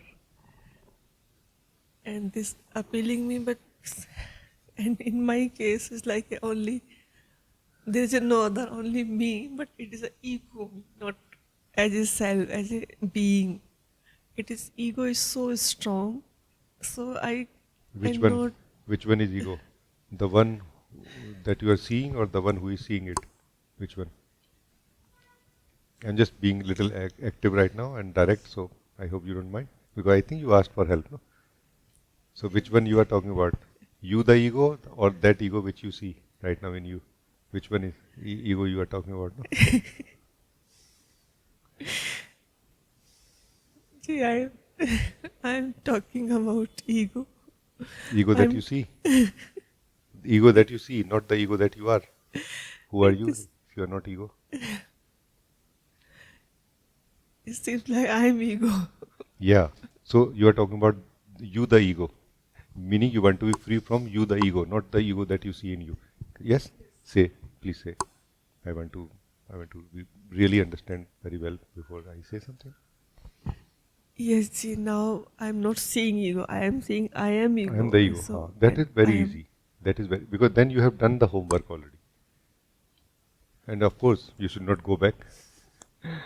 Because many times we go back also. Like in the moment, we are like complete, and then afterward again we go back to that progress. No? The progress of ego is where we see some ego while we think, or why we don't think at all who we are. No, no. The real progress happens when you think who you are, when you feel who you are, when you try to question who you are. No, rather than trying to question what is ego and where is ego inside me. No. So then this is easier right now. Simply focus on yourself and do not believe that you are ego. Because ego is your belief or not. Because ultimately what is ego? If not your belief. Our self is also a belief and same is our ego. Ego is also our belief. No? So get out of that belief of ego first. Meet the ego that you are right now, if at all it remains. No? Or meet the truth of who you are, regardless of whether you are ego or self. No? Don't worry about whether you are ego or you are self right now. And don't try to be in a hurry to declare also. Because that is where things are going to, like we will go out of it very quickly. We will not discover or live deeply. No? So just live who you are right now and don't say I am ego or the self. So please live right now. Or if you are not able to live, please tell me that you are not able to live.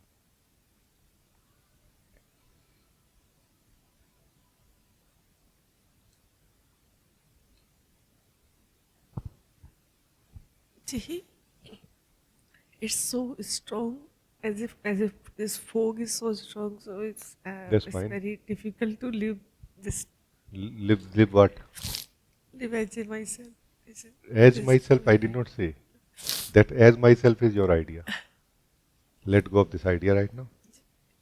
No, live yourself, not as yourself. As yourself means living as the self. No, don't live as the self. Only live what you are right now. But do not live this fog. Try to separate the fog from you. So maybe I think we should do this first thing we should do is separate. Let us separate ourselves from the fog or from everything else inside us. So do this job right now. Separate yourself from everything that you are experiencing inside you. Separate means separately know yourself right now. And if you feel you are not able to know yourself separately, tell me also. Take my help also. And only then you will be able to live yourself, no? Like this.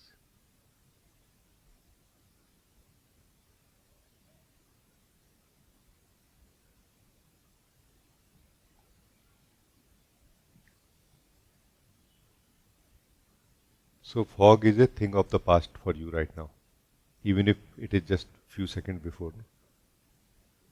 So we are not talking about fog.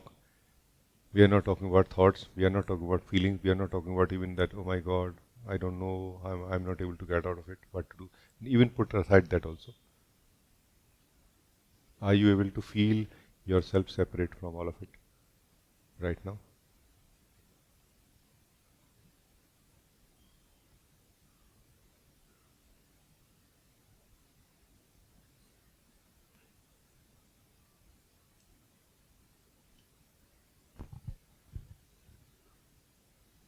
Gee, not totally, because that. What do you mean by not totally? Like that. It's like a बहुत ज़्यादा जैसे जकड़ गया है जैसे like something has got like too sticky, like you know, it has got mixed with me too much. No, like you are feeling like this. This what you are saying. This what you are saying, that I am mixed with this. This is what you are seeing, not this is what you are. This self which is mixed with the energies is not you. You are the seer of it.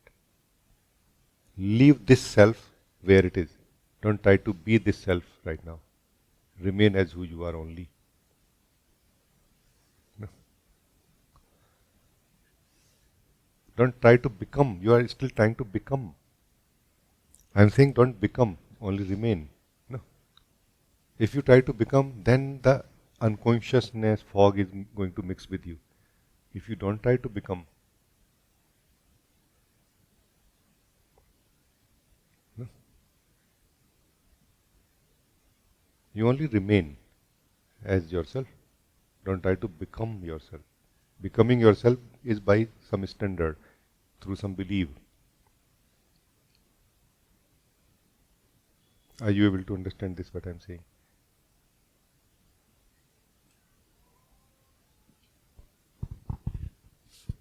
Yeah, I want to make it clear what I understood. Yeah. So, if I say I am holding ego or I am as a myself, it is also I am like I like so there is nothing to be uh, uh, as a identity to anything, either ego or myself. Who are you who is So talking to me right now? Because we are in a process of self-inquiry right now, isn't it? We are not a process of understanding how to do self-inquiry later. So why this question is relevant right now, the way you are asking? Why living yourself is not important for you? This is my question. Because if you live yourself, all this which you are asking will become clear to you anyway inside you. No, you will not need to ask this, no.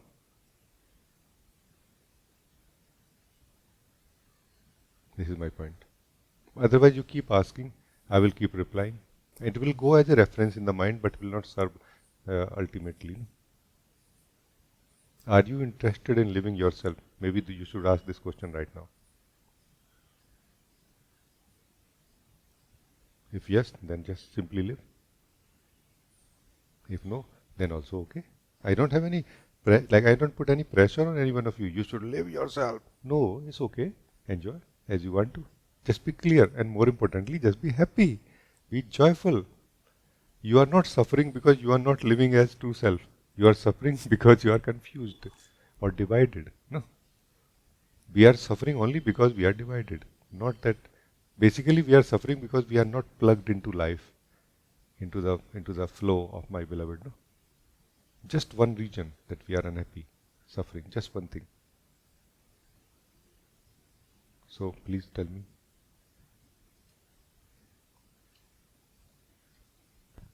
I want to live not Because you are unless- talking as if you are learning the technique of how to stay as myself. I am saying right now do it, no? Yes, So then do it right now and talk about learning the technique later, no? Yes. So do it right now. Because when you do, you may not notice, but your vibration changes. Any one of you. When you live yourself, your vibration immediately changes. This very millisecond changes. And noticed by me. I am saying that. Immediately it is noticed by me only, not only, but others maybe who are sensitive also, they can sense that, oh, something beautiful. No? Like very fresh vibration comes out of you. Until then it's like trying to understand. No, it's like this. Which is not a bad thing, but this is not what we are doing right now. That's why it is very important to declare clearly what we are doing right now. Because our satsangs have a variety of possibilities, no? Because of this region. We may feel confused or we may mix things up. Don't do that. You did not say that I want to understand how to live as myself. You said I want to live myself right now and I don't want to go home. I want to do this right now. You said clearly, it is recorded by the way. So you will not be able to say no tomorrow, no? So then do it now. What are you waiting for then? Do you see this waiting? This waiting is so ingrained inside us that we still, even when the possibility of living who we are has come to us, we still feel like, can I do something else right now? Can I at least try to understand? But this is just a way of avoiding living who we are. Because this is being recorded, by the way. You can listen to the recording. Why you need to understand right now? Just a habit. Don't understand anything. Just live who you are right now. Understand the language of right now also, by the way. Mostly we don't understand the language of right now. We appreciate it. No, on the social media it feels very nice, living here and now. But when it actually comes to living here and now, we feel, oh, no, I cannot live like this. No, I think better I keep posting about it rather than living it. No.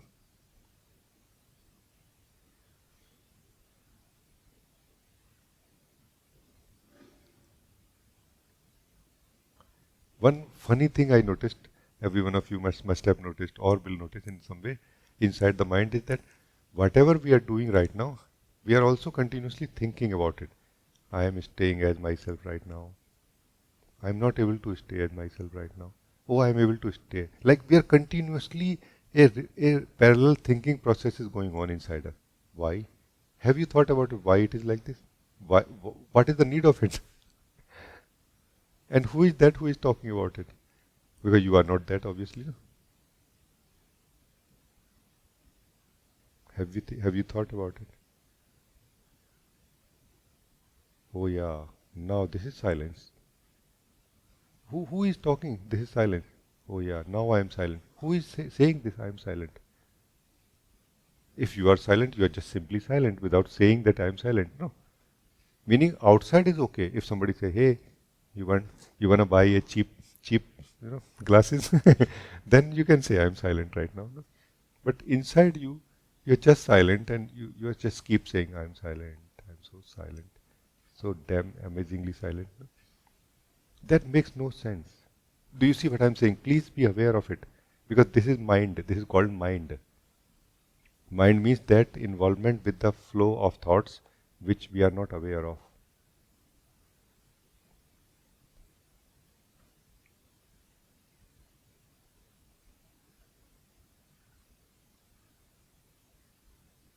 Otherwise, living the silence, living the being that you are is so blissful, so beautiful, so deeply blissful that any one of you when living, I can from distance, even online, I can see your face and I know you are living it right now.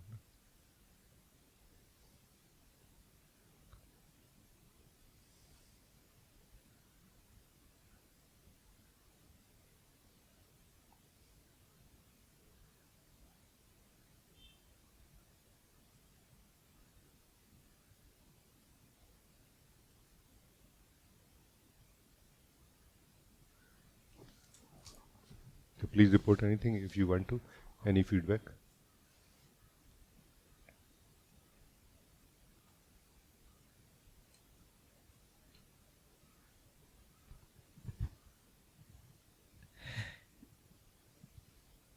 It seems like nothing for saying anything. Meaning, are you doing what you wanted to do in this conversation? Have you attained what you wanted to attain in this conversation? Because this is a big challenge for me with the seekers, that they start their question and then they kind of don't keep up with that. Then they change their question or they say no, something else is here now. But then they pick up that question again also. This is the problem. If they leave the question forever, that's okay. And that's what is the way, by the way. We don't get answers of questions. We just leave the questions by seeing that it is irrelevant. But so I'm just checking with you because of this region.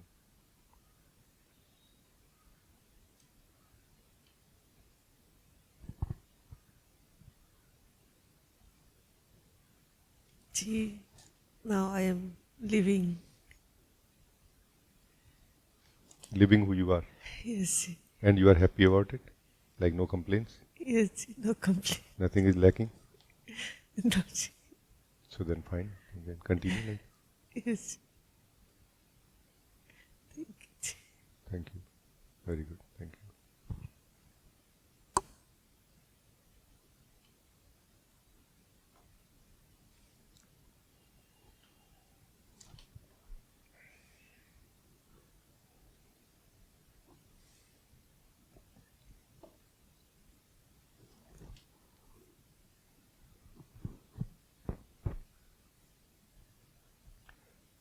Madhavi, you want to say something?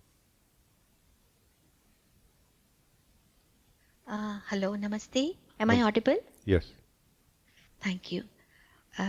My question is regarding the I am, and also with respect to the retreat that is starting soon, living daily life with I am. My question is that I noticed in my life that I live in a world of opposites. Like there is crying and laughter. There is peace and you can say anger. And then there is, again, I mean, it's always full of opposites. Like I have to detox myself. Like if I eat so much, then I have to detox myself, say on the body level. If I think so much, then I have to be silent now. So I feel I always am pulled between the antipodes, what we call opposites. So there, in that case, that center is lost. I am is lost. And I would thank Nishant also for bringing in the question of the shifting center. Because when I'm talking, I feel I am. When I'm working, many times I feel that yes, I am. But it's very soon I lose this. Like this, I am is for a very less time, and then it loses its center, and my center changes again. So how to be that I am in this world of opposites? Because somewhere I felt that I cannot escape. I gave up the idea of escaping this world of opposites. So can you please help me in this? Yeah. It is very true what you said, that like, that shifting center. Basically, shifting center means relative center. Like we have a relative center, like we are trying to remain as centered as we can, but while we are already involved or kind of consumed in the state or in the situation where we are. No. Now we are just trying to make best out of it, but we are not in our original center. We can say like this. It is a little bit like this, that we started with a feeling to go to a shopping mall to buy something. Some things, like 2-3 things, let's say.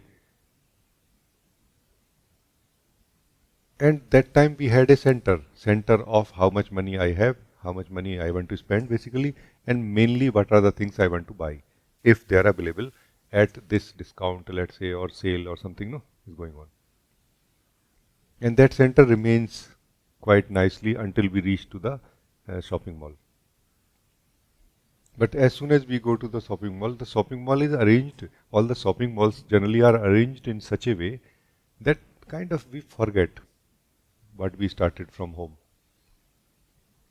We get very attracted towards things which maybe we thought we wanted one day, so the desires were there dormant inside us, and they just wake up inside us. And then it is available or at EMI also, like no cost EMI, like no interest and everything, and we feel, oh, it's so possible. So rather than getting what we wanted to buy, we get something else home. No? So this is a example of a relative center.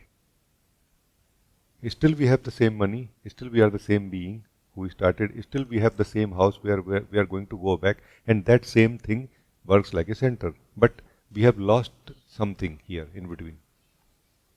That something is sort of a stability we have lost, consistency we have lost, which we had. Like we are not consistent from the decision which we made in the house. Now it is different. No? All of this is very normal and acceptable in the personal life, that yeah, this is how life is. No? But this is not really being centered. It is more being lost in the world. No? There is only one way to be centered, that is to what we call self-awareness. Self-awareness is not only the recognition that I am, it is also regarding it, and up to the degree living it, that a internal self-awareness takes place inside us. Like some of you reported that I somehow have become clear that I actually am all the time there. So this is part of that self-awareness, that I am all the time there. And this I am, which is all the time there, is going to very soon become that center which will not be lost in the life situations.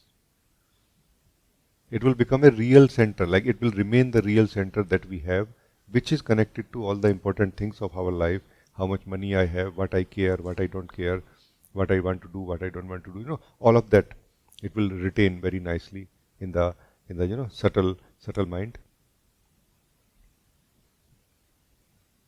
So this is the really only true answer to it. That you said that I know that I cannot escape from this world of opposite experiences.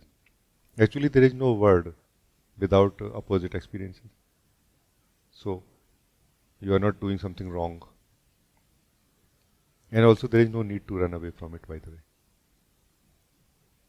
It's amazingly beautiful to experience the opposites, no? But from the center. No? Like we can look at it from another angle also, is that generally in our car, let's say, we have a fixed gear system, like forward, let's say, if it is automatic or like this, forward, neutral, then backward, like this. Just imagine that every life situation is providing you their own gear system. And if you are not aware of your own gear system, very quickly you will adopt to it. So from your home, you will go on the forward gear. And then from there, you will keep going forward. But this time you will not be actually on your own gear system. You have adopted somebody else's gear system now. From there you will go forward, and then you will feel, okay, I have to go backward now to come, meaning neutral now, because I have to go to backward now. And then you will go backward, but you will not reach home from where you started. And this is where you will feel lost, like, oh, I'm kind of lost a little bit. What is happening? Why I'm not feeling that purity of my being, that innocence, that emptiness of experiences? This is the region. That's why it is important to practice on our home ground, in our own home, with the small things, to go forward, then neutral gear. Go backward, then neutral gear. Forward means, let's say in our case, activity, involvement with doing things. Neutral means just staying as who I am. Backward means going deep in the truth of who we are, I am. What is my truth? Living the truth of I am. We can say like this? No. And this is going to cover all of this what Madhvi you are asking. If it is not clear, please ask. Meaning, please tell me what is not clear. Yes, it is actually clear. That is coming back to my own self. That is the I am center. Actually, I'll tell you how this question came to me. So I was listening to this bhajan, Jag Darshan Ka Mela, Ud Jayega Hans Akela. So when I heard this line, Jag Darshan Ka Mela, immediately I felt that I am center. And I became the witness. I could feel the words Jag Darshan Ka Mela that time. Like it was so subtle, but I could feel it that yes, it is so true. And maybe I felt that I heard this bhajan for the first time. I just felt that. So this question came that because this world is a darshan, I could feel myself. That means, are opposites mandatory to feel myself? And is there like somewhere where I can feel myself without the opposite also? So this is how it came to me. I understand. The answer to it is yes, opposite is essential, necessary. But the definition of opposite is different. So there is a extent of opposite where opposite experiences are happening. When we are too much into the play of life, the divine play of life, that time the opposite experiences save us from being lost forever. No. So opposite experiences are a help, not a disturbance. No. Because if opposite experiences are not there, then I will come to that then part. So opposite experiences, happiness, unhappiness, pain, pleasure, they are a help, to keep us in the middle or to keep us free from them. In the same way, so that we can know and live who we are. In the same way, now, let's say, when we are relatively free from them, like now we are able to see the happiness and unhappiness in the same way, up to some degree. Like we are able, like part of ourselves remains untouched by happiness also and unhappiness also. This is where we have started living in the middle of both. That time is time to wake up more. What is more? The more is as a whole, not opposite experiences, opposite of each other, but as such all the experiences opposite of the experiencer. So now the experiences will work like a mirror for the experiencer to look at its own self, to turn towards itself, to feel and live itself. Here also the opposite is required.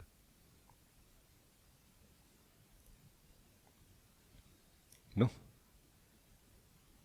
So yes, opposite is necessary to live who we are. Without opposite, we cannot live the truth. Meaning the supreme self, one self, can live without the opposite and does live without the opposite, but we cannot.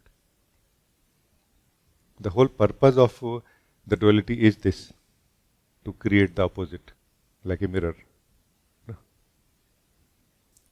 However, the self is one, always. So, Madhvi, is this clear? Very clear, Ji. Thank you. Thank you so much. This was so beautiful. Thank you. So, if you see in this picture, there is no place for suffering here. Have you noticed? There is no place for suffering, bondage, misery. From where that comes then? It comes from ignorance, no? It comes from that believed in knowledge.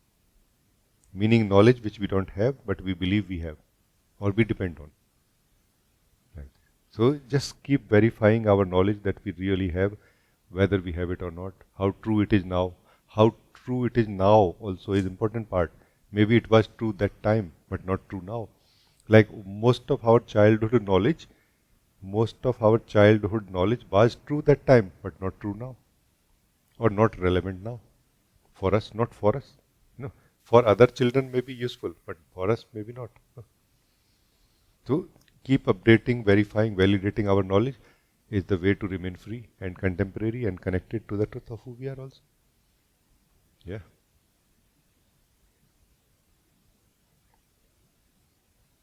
There's only one problem in this method, that you cannot retain a person in you. And you will be really almost not at all personal about life in this method. But I think this is what we all want, or not? We have come here to be free from being personal about life and ourselves, no? But this is the method. No? Think about it. Thank you.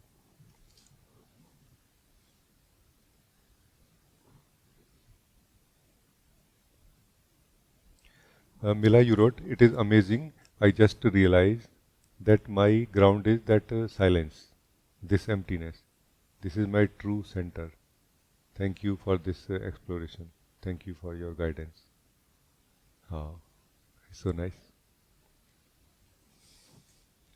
When, Mila, you have discovered that this silence is my myself, my ground, this emptiness is my ground, no? Is this emptiness less true than anything which is not empty in front of it, or more true? This is the question. If this emptiness which you feel you are is more true than anything that is in front of it or in it, then yes, it is a true knowledge of who we are. No? If it is equally true than anything else, then it is more of a desire of the self to escape from the clutteredness of the world. No? And this is not true emptiness yet.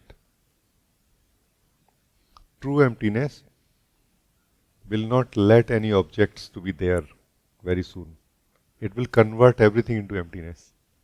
Meaning it will be discovered that everything is made of emptiness only.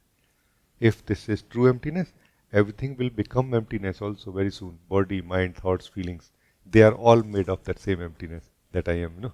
So I hope that you are alert enough like this.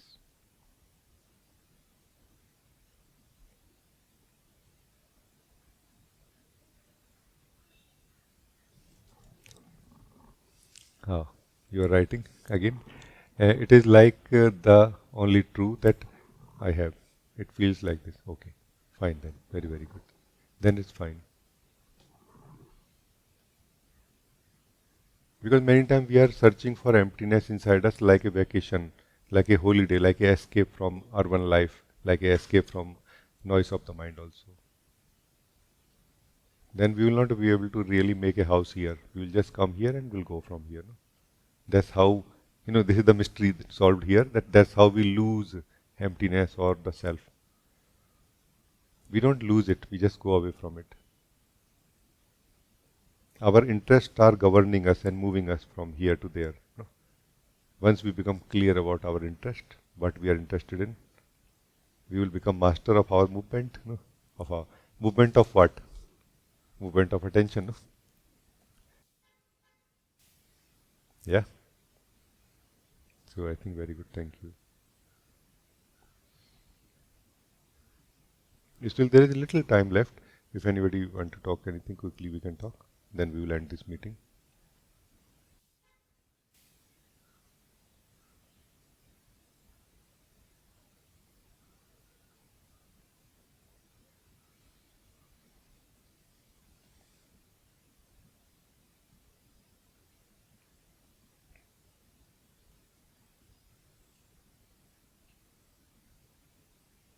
प्रणाम जी.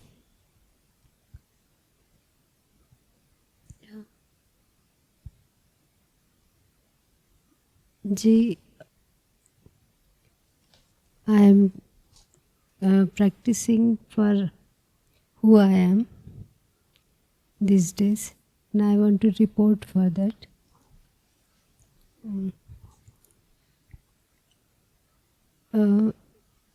It is same for me like I am. I did not feel any difference. Not feeling different? No. Okay.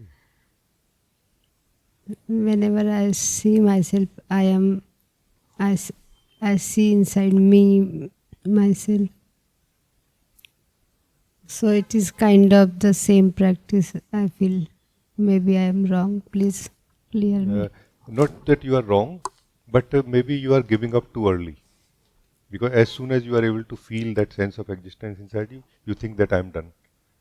Okay, I am this. No. Who are you? Who is this? You should continue, no? Meaning, the self-inquiry can bring you to I am, but also self-inquiry can continue in I am also, no? Who I am, who is just staying, who exists. Who not in the sense of I have to give this answer to anybody else, but who in the sense that being interested in knowing who I am. No? Like that. So, I feel this is where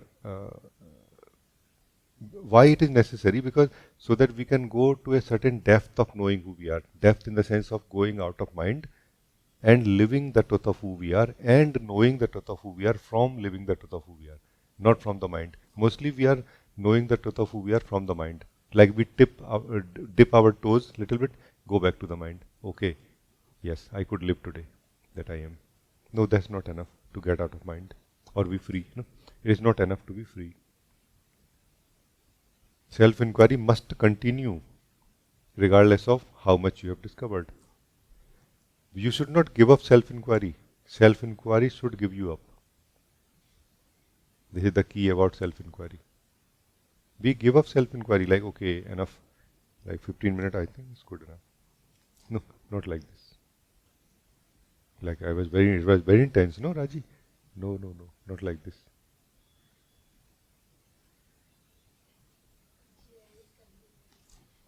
Yeah. And just think about it. When you stop self-inquiry, where do you come? You may say, I just stay as I am. What is this I am? Does it have any depth? Does it have any purity of it? Can you experience more deeply this I am? Think about these things.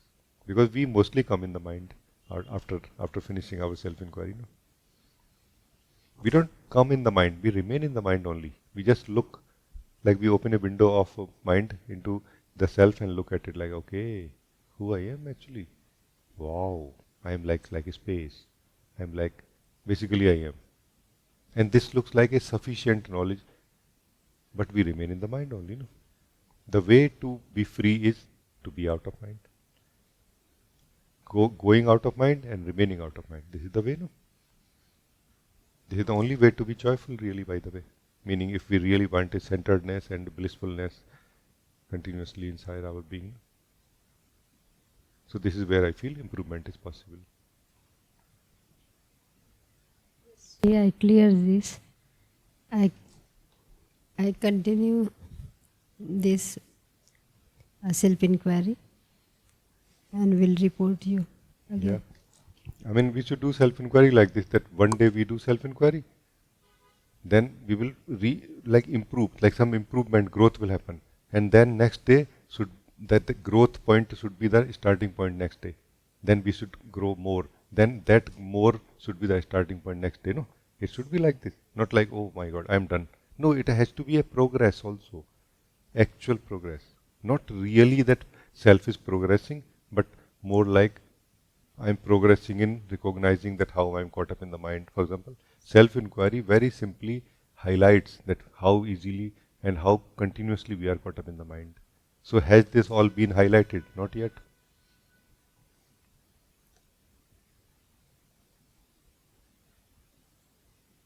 When we wonder, like a shock who I am, we also wonder, what is this going on inside me? What is this thing called thought and feeling and circle? No, we wonder about this also. Has this happened yet? I don't think so. If yes, please carry on. But if not, then I feel that this should.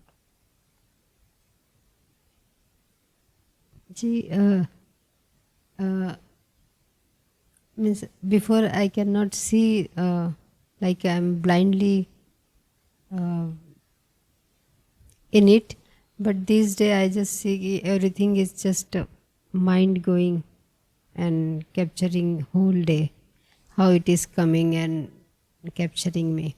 Yeah. It is little bit, it is improvement I feel, and there is some desire to come out from this all game.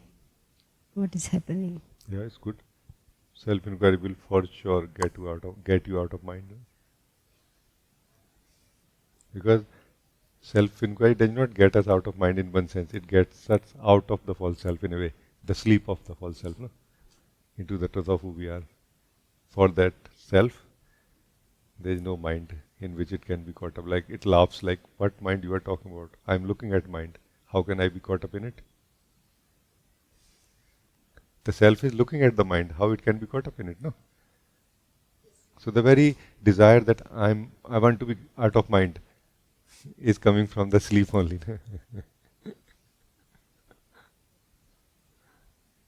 You want to be out of what?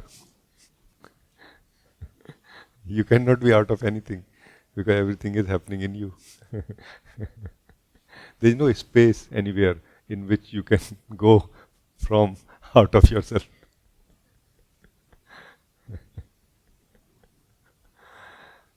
We just don't see this. We just remain in sort of a circle of thinking that I have to get out of myself, I have to get out of myself, or get out of ego. Where is that ego from which you want to get out? That ego is not what is happening in you. Ego is the way you are looking at it. Your belief about it is the ego, not what happens in you. That is not ego. That's just energy. Something is just something, no? Waking up is basically opening your eyes simply and seeing everything as it is, regardless of whether it is ego, body, thoughts, feeling, breath. It's more like being present here. Now let us see why we are not remaining present here. Let's do something about it. Rather than doing something about it, we just remain there in that state and keep thinking about this. No.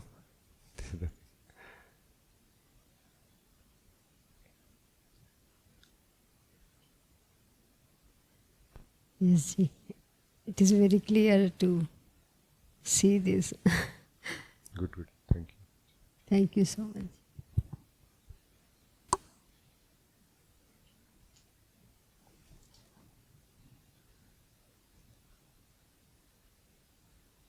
Mila, you further wrote, it is so true.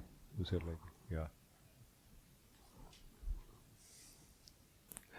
The beautiful thing about awakening, waking up or realizing Mila is that somehow you feel very blissful, you feel very contented, like really something has been attained by you for the first time, and yet somehow you are not able to put a finger on something that okay, this is what I have got, you know, like it is still so not clear and yet so clear to you, you know, like more clear than anything that was clear in the mind before, and yet, you know, so this is a different kind of knowing. This is why I feel my experience in my mind was that time that everything that has been known before was knowledge, and this is knowing.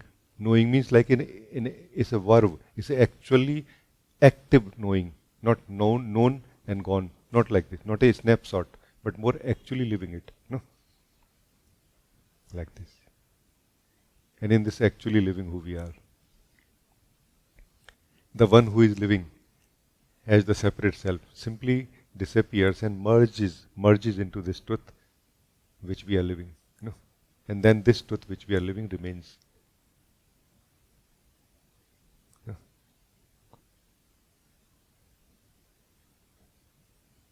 So a seeker of truth should stay away, kind of should remain alert about snapshots, like taking quick photos and running away.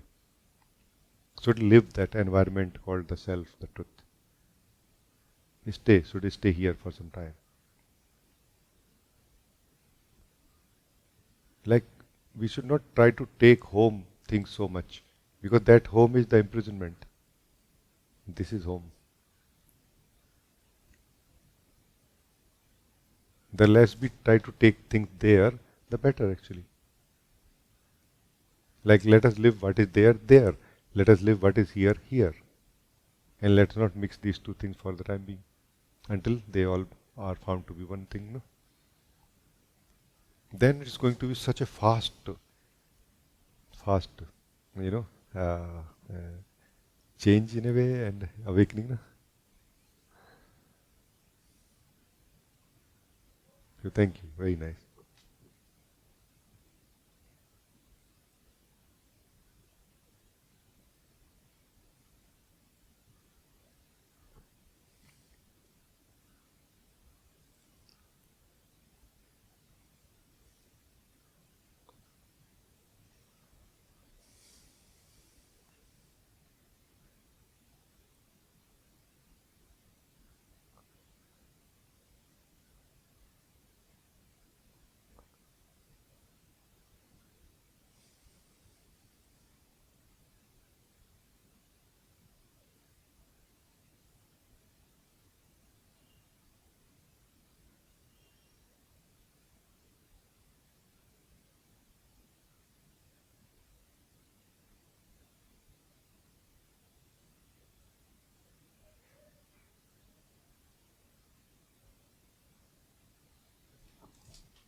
I don't know, for some reason I just feel like sharing this with you.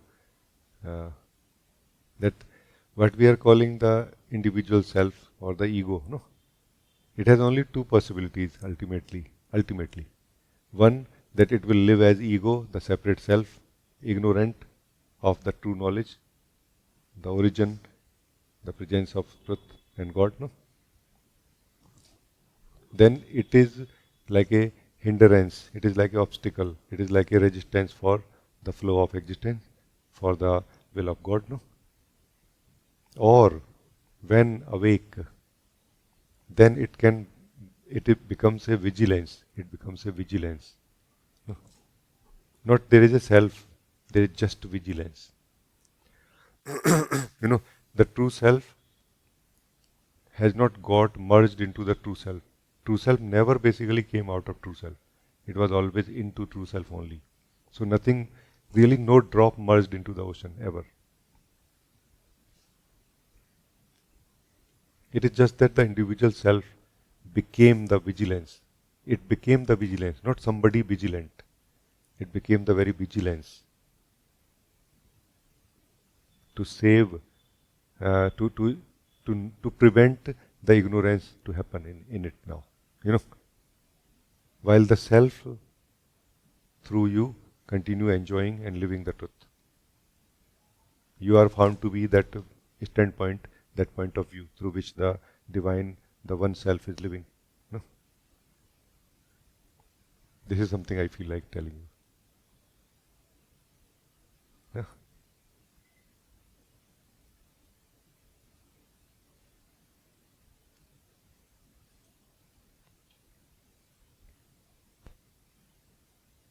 Thank you so much for pointing this out. Because I feel every day is so much joyful, blissful, and then suddenly something happened. And then I could see very much clearly that what's hiding inside also now is very much exposed.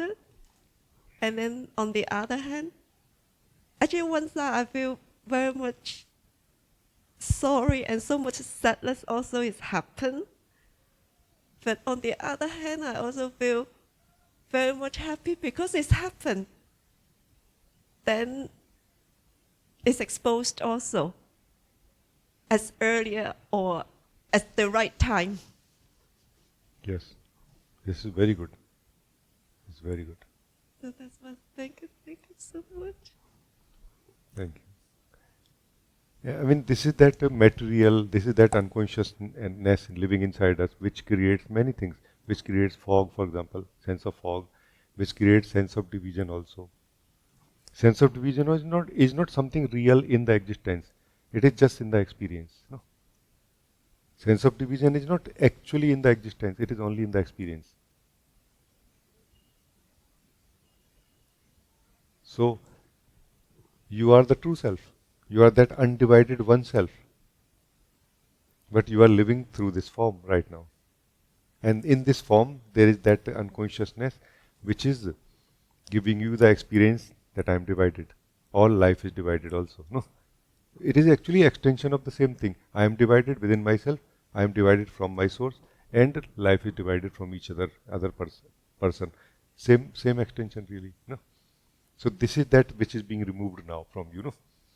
The instrument is being fine-tuned in a way, or dust is being removed in a way. No? Then the self will live the word as the Supreme Self has created very joyfully, but will not be caught up in it, will not feel that I am disconnected from the source, or will not feel that I have become anything. You don't have to believe that you are the self. If you don't believe anything about yourself, you will naturally and always remain as the self. No. So don't use any thought, feeling, emotions, basically this energy in the instrument. And don't use any thought, feeling, emotions or any other energy inside you to define who you are. Basically, don't define who you are, only live who you are. But make sure that thoughts, feeling, emotions and energies are in front of you that time when you are living yourself. Otherwise, energies will create a sense that I am living myself right now and you will not notice. No? That's why you become a vigilance now. That thoughts, feelings, emotions, energies are in front of me and I am living myself. Then you will not need to know who you are or define who you are or remember who you are also.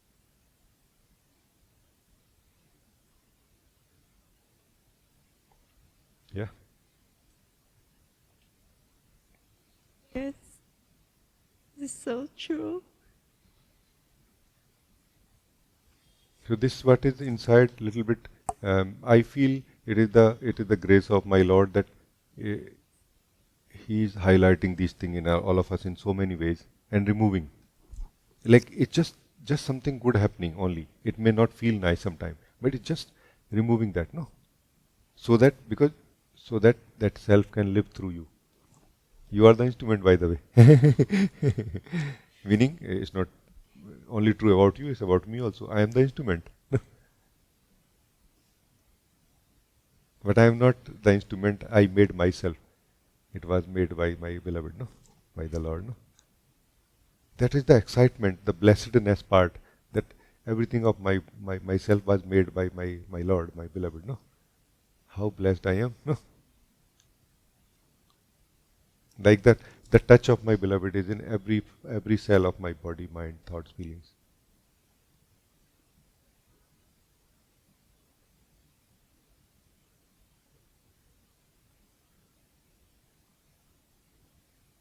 And who is that who is living it? Who is that who is living it? Who is that who is looking at it? No. It is my Lord itself, actually. It's just that there is a sense of individual inside that is giving the impression that I am that self. No, you are not that I am that self. It is not true story. The self is saying I am. It is not the opposite. It is the self saying I am. It is my Lord saying I am. No, in you. No. Like this. It is so sacred. This I am is so sacred. But so immediate also. But you have to really dig deep in it through self-inquiry or anything. Not like, okay, yeah, I feel I am. Many people are caught up in this feeling I am for so long because they think this is enough. No, this is not enough. You have to go deep and deep and deep and deep every day, which is not a real deep, but it is like getting out of mind deep. No, the depth basically is applicable when we are trying to get out of mind only. In the self, not that depth is applicable, no? Like this. So very good then, thank you. Thank you so much. Love you so much. Oh, Thank love you you very so much. Very, very nice. No? Thank you.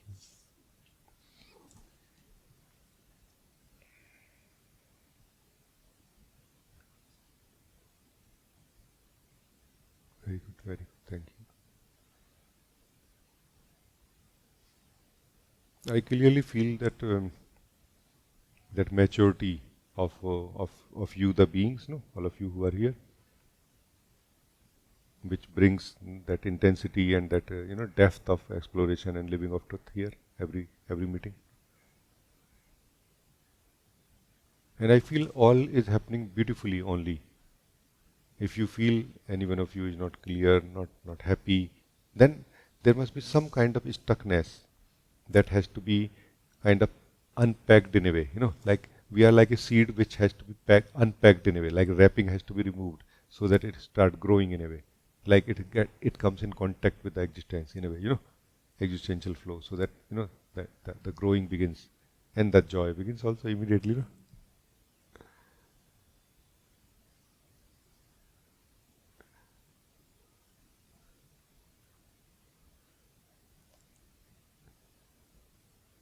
What is inside us can either work as a resistance like something between you and the existence, like a wrapper, like a plastic, no? As thin as plastic sometimes, as transparent as plastic also, like I can see everything, but not feeling the touch of the existence, no? Or remove it and feeling the touch of the existence so simply, because your existence is the existence. It's as close. Our own existence. I am, no? I am. This is that existence. This is that touch of my Lord. But don't be arrogant. It's very important. Don't be arrogant. Humble. Because humble is not necessary from the side of the Lord. It is necessary from our side.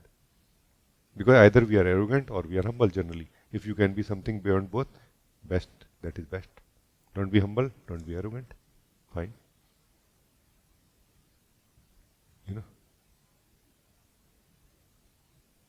This your existence is that touch of the Lord, that light of the Lord coming in you, already, right this very moment.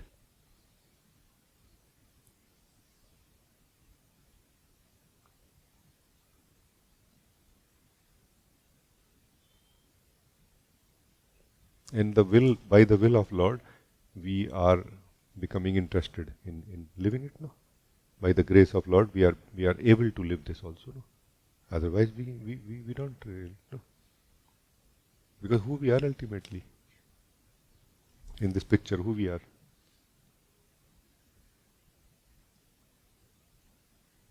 Thank you. It's very, very nice. Thank you, everyone, for joining this meeting. Very, very happy to meet all of you today. Thank you. May God always, always, always bless you. Thank you.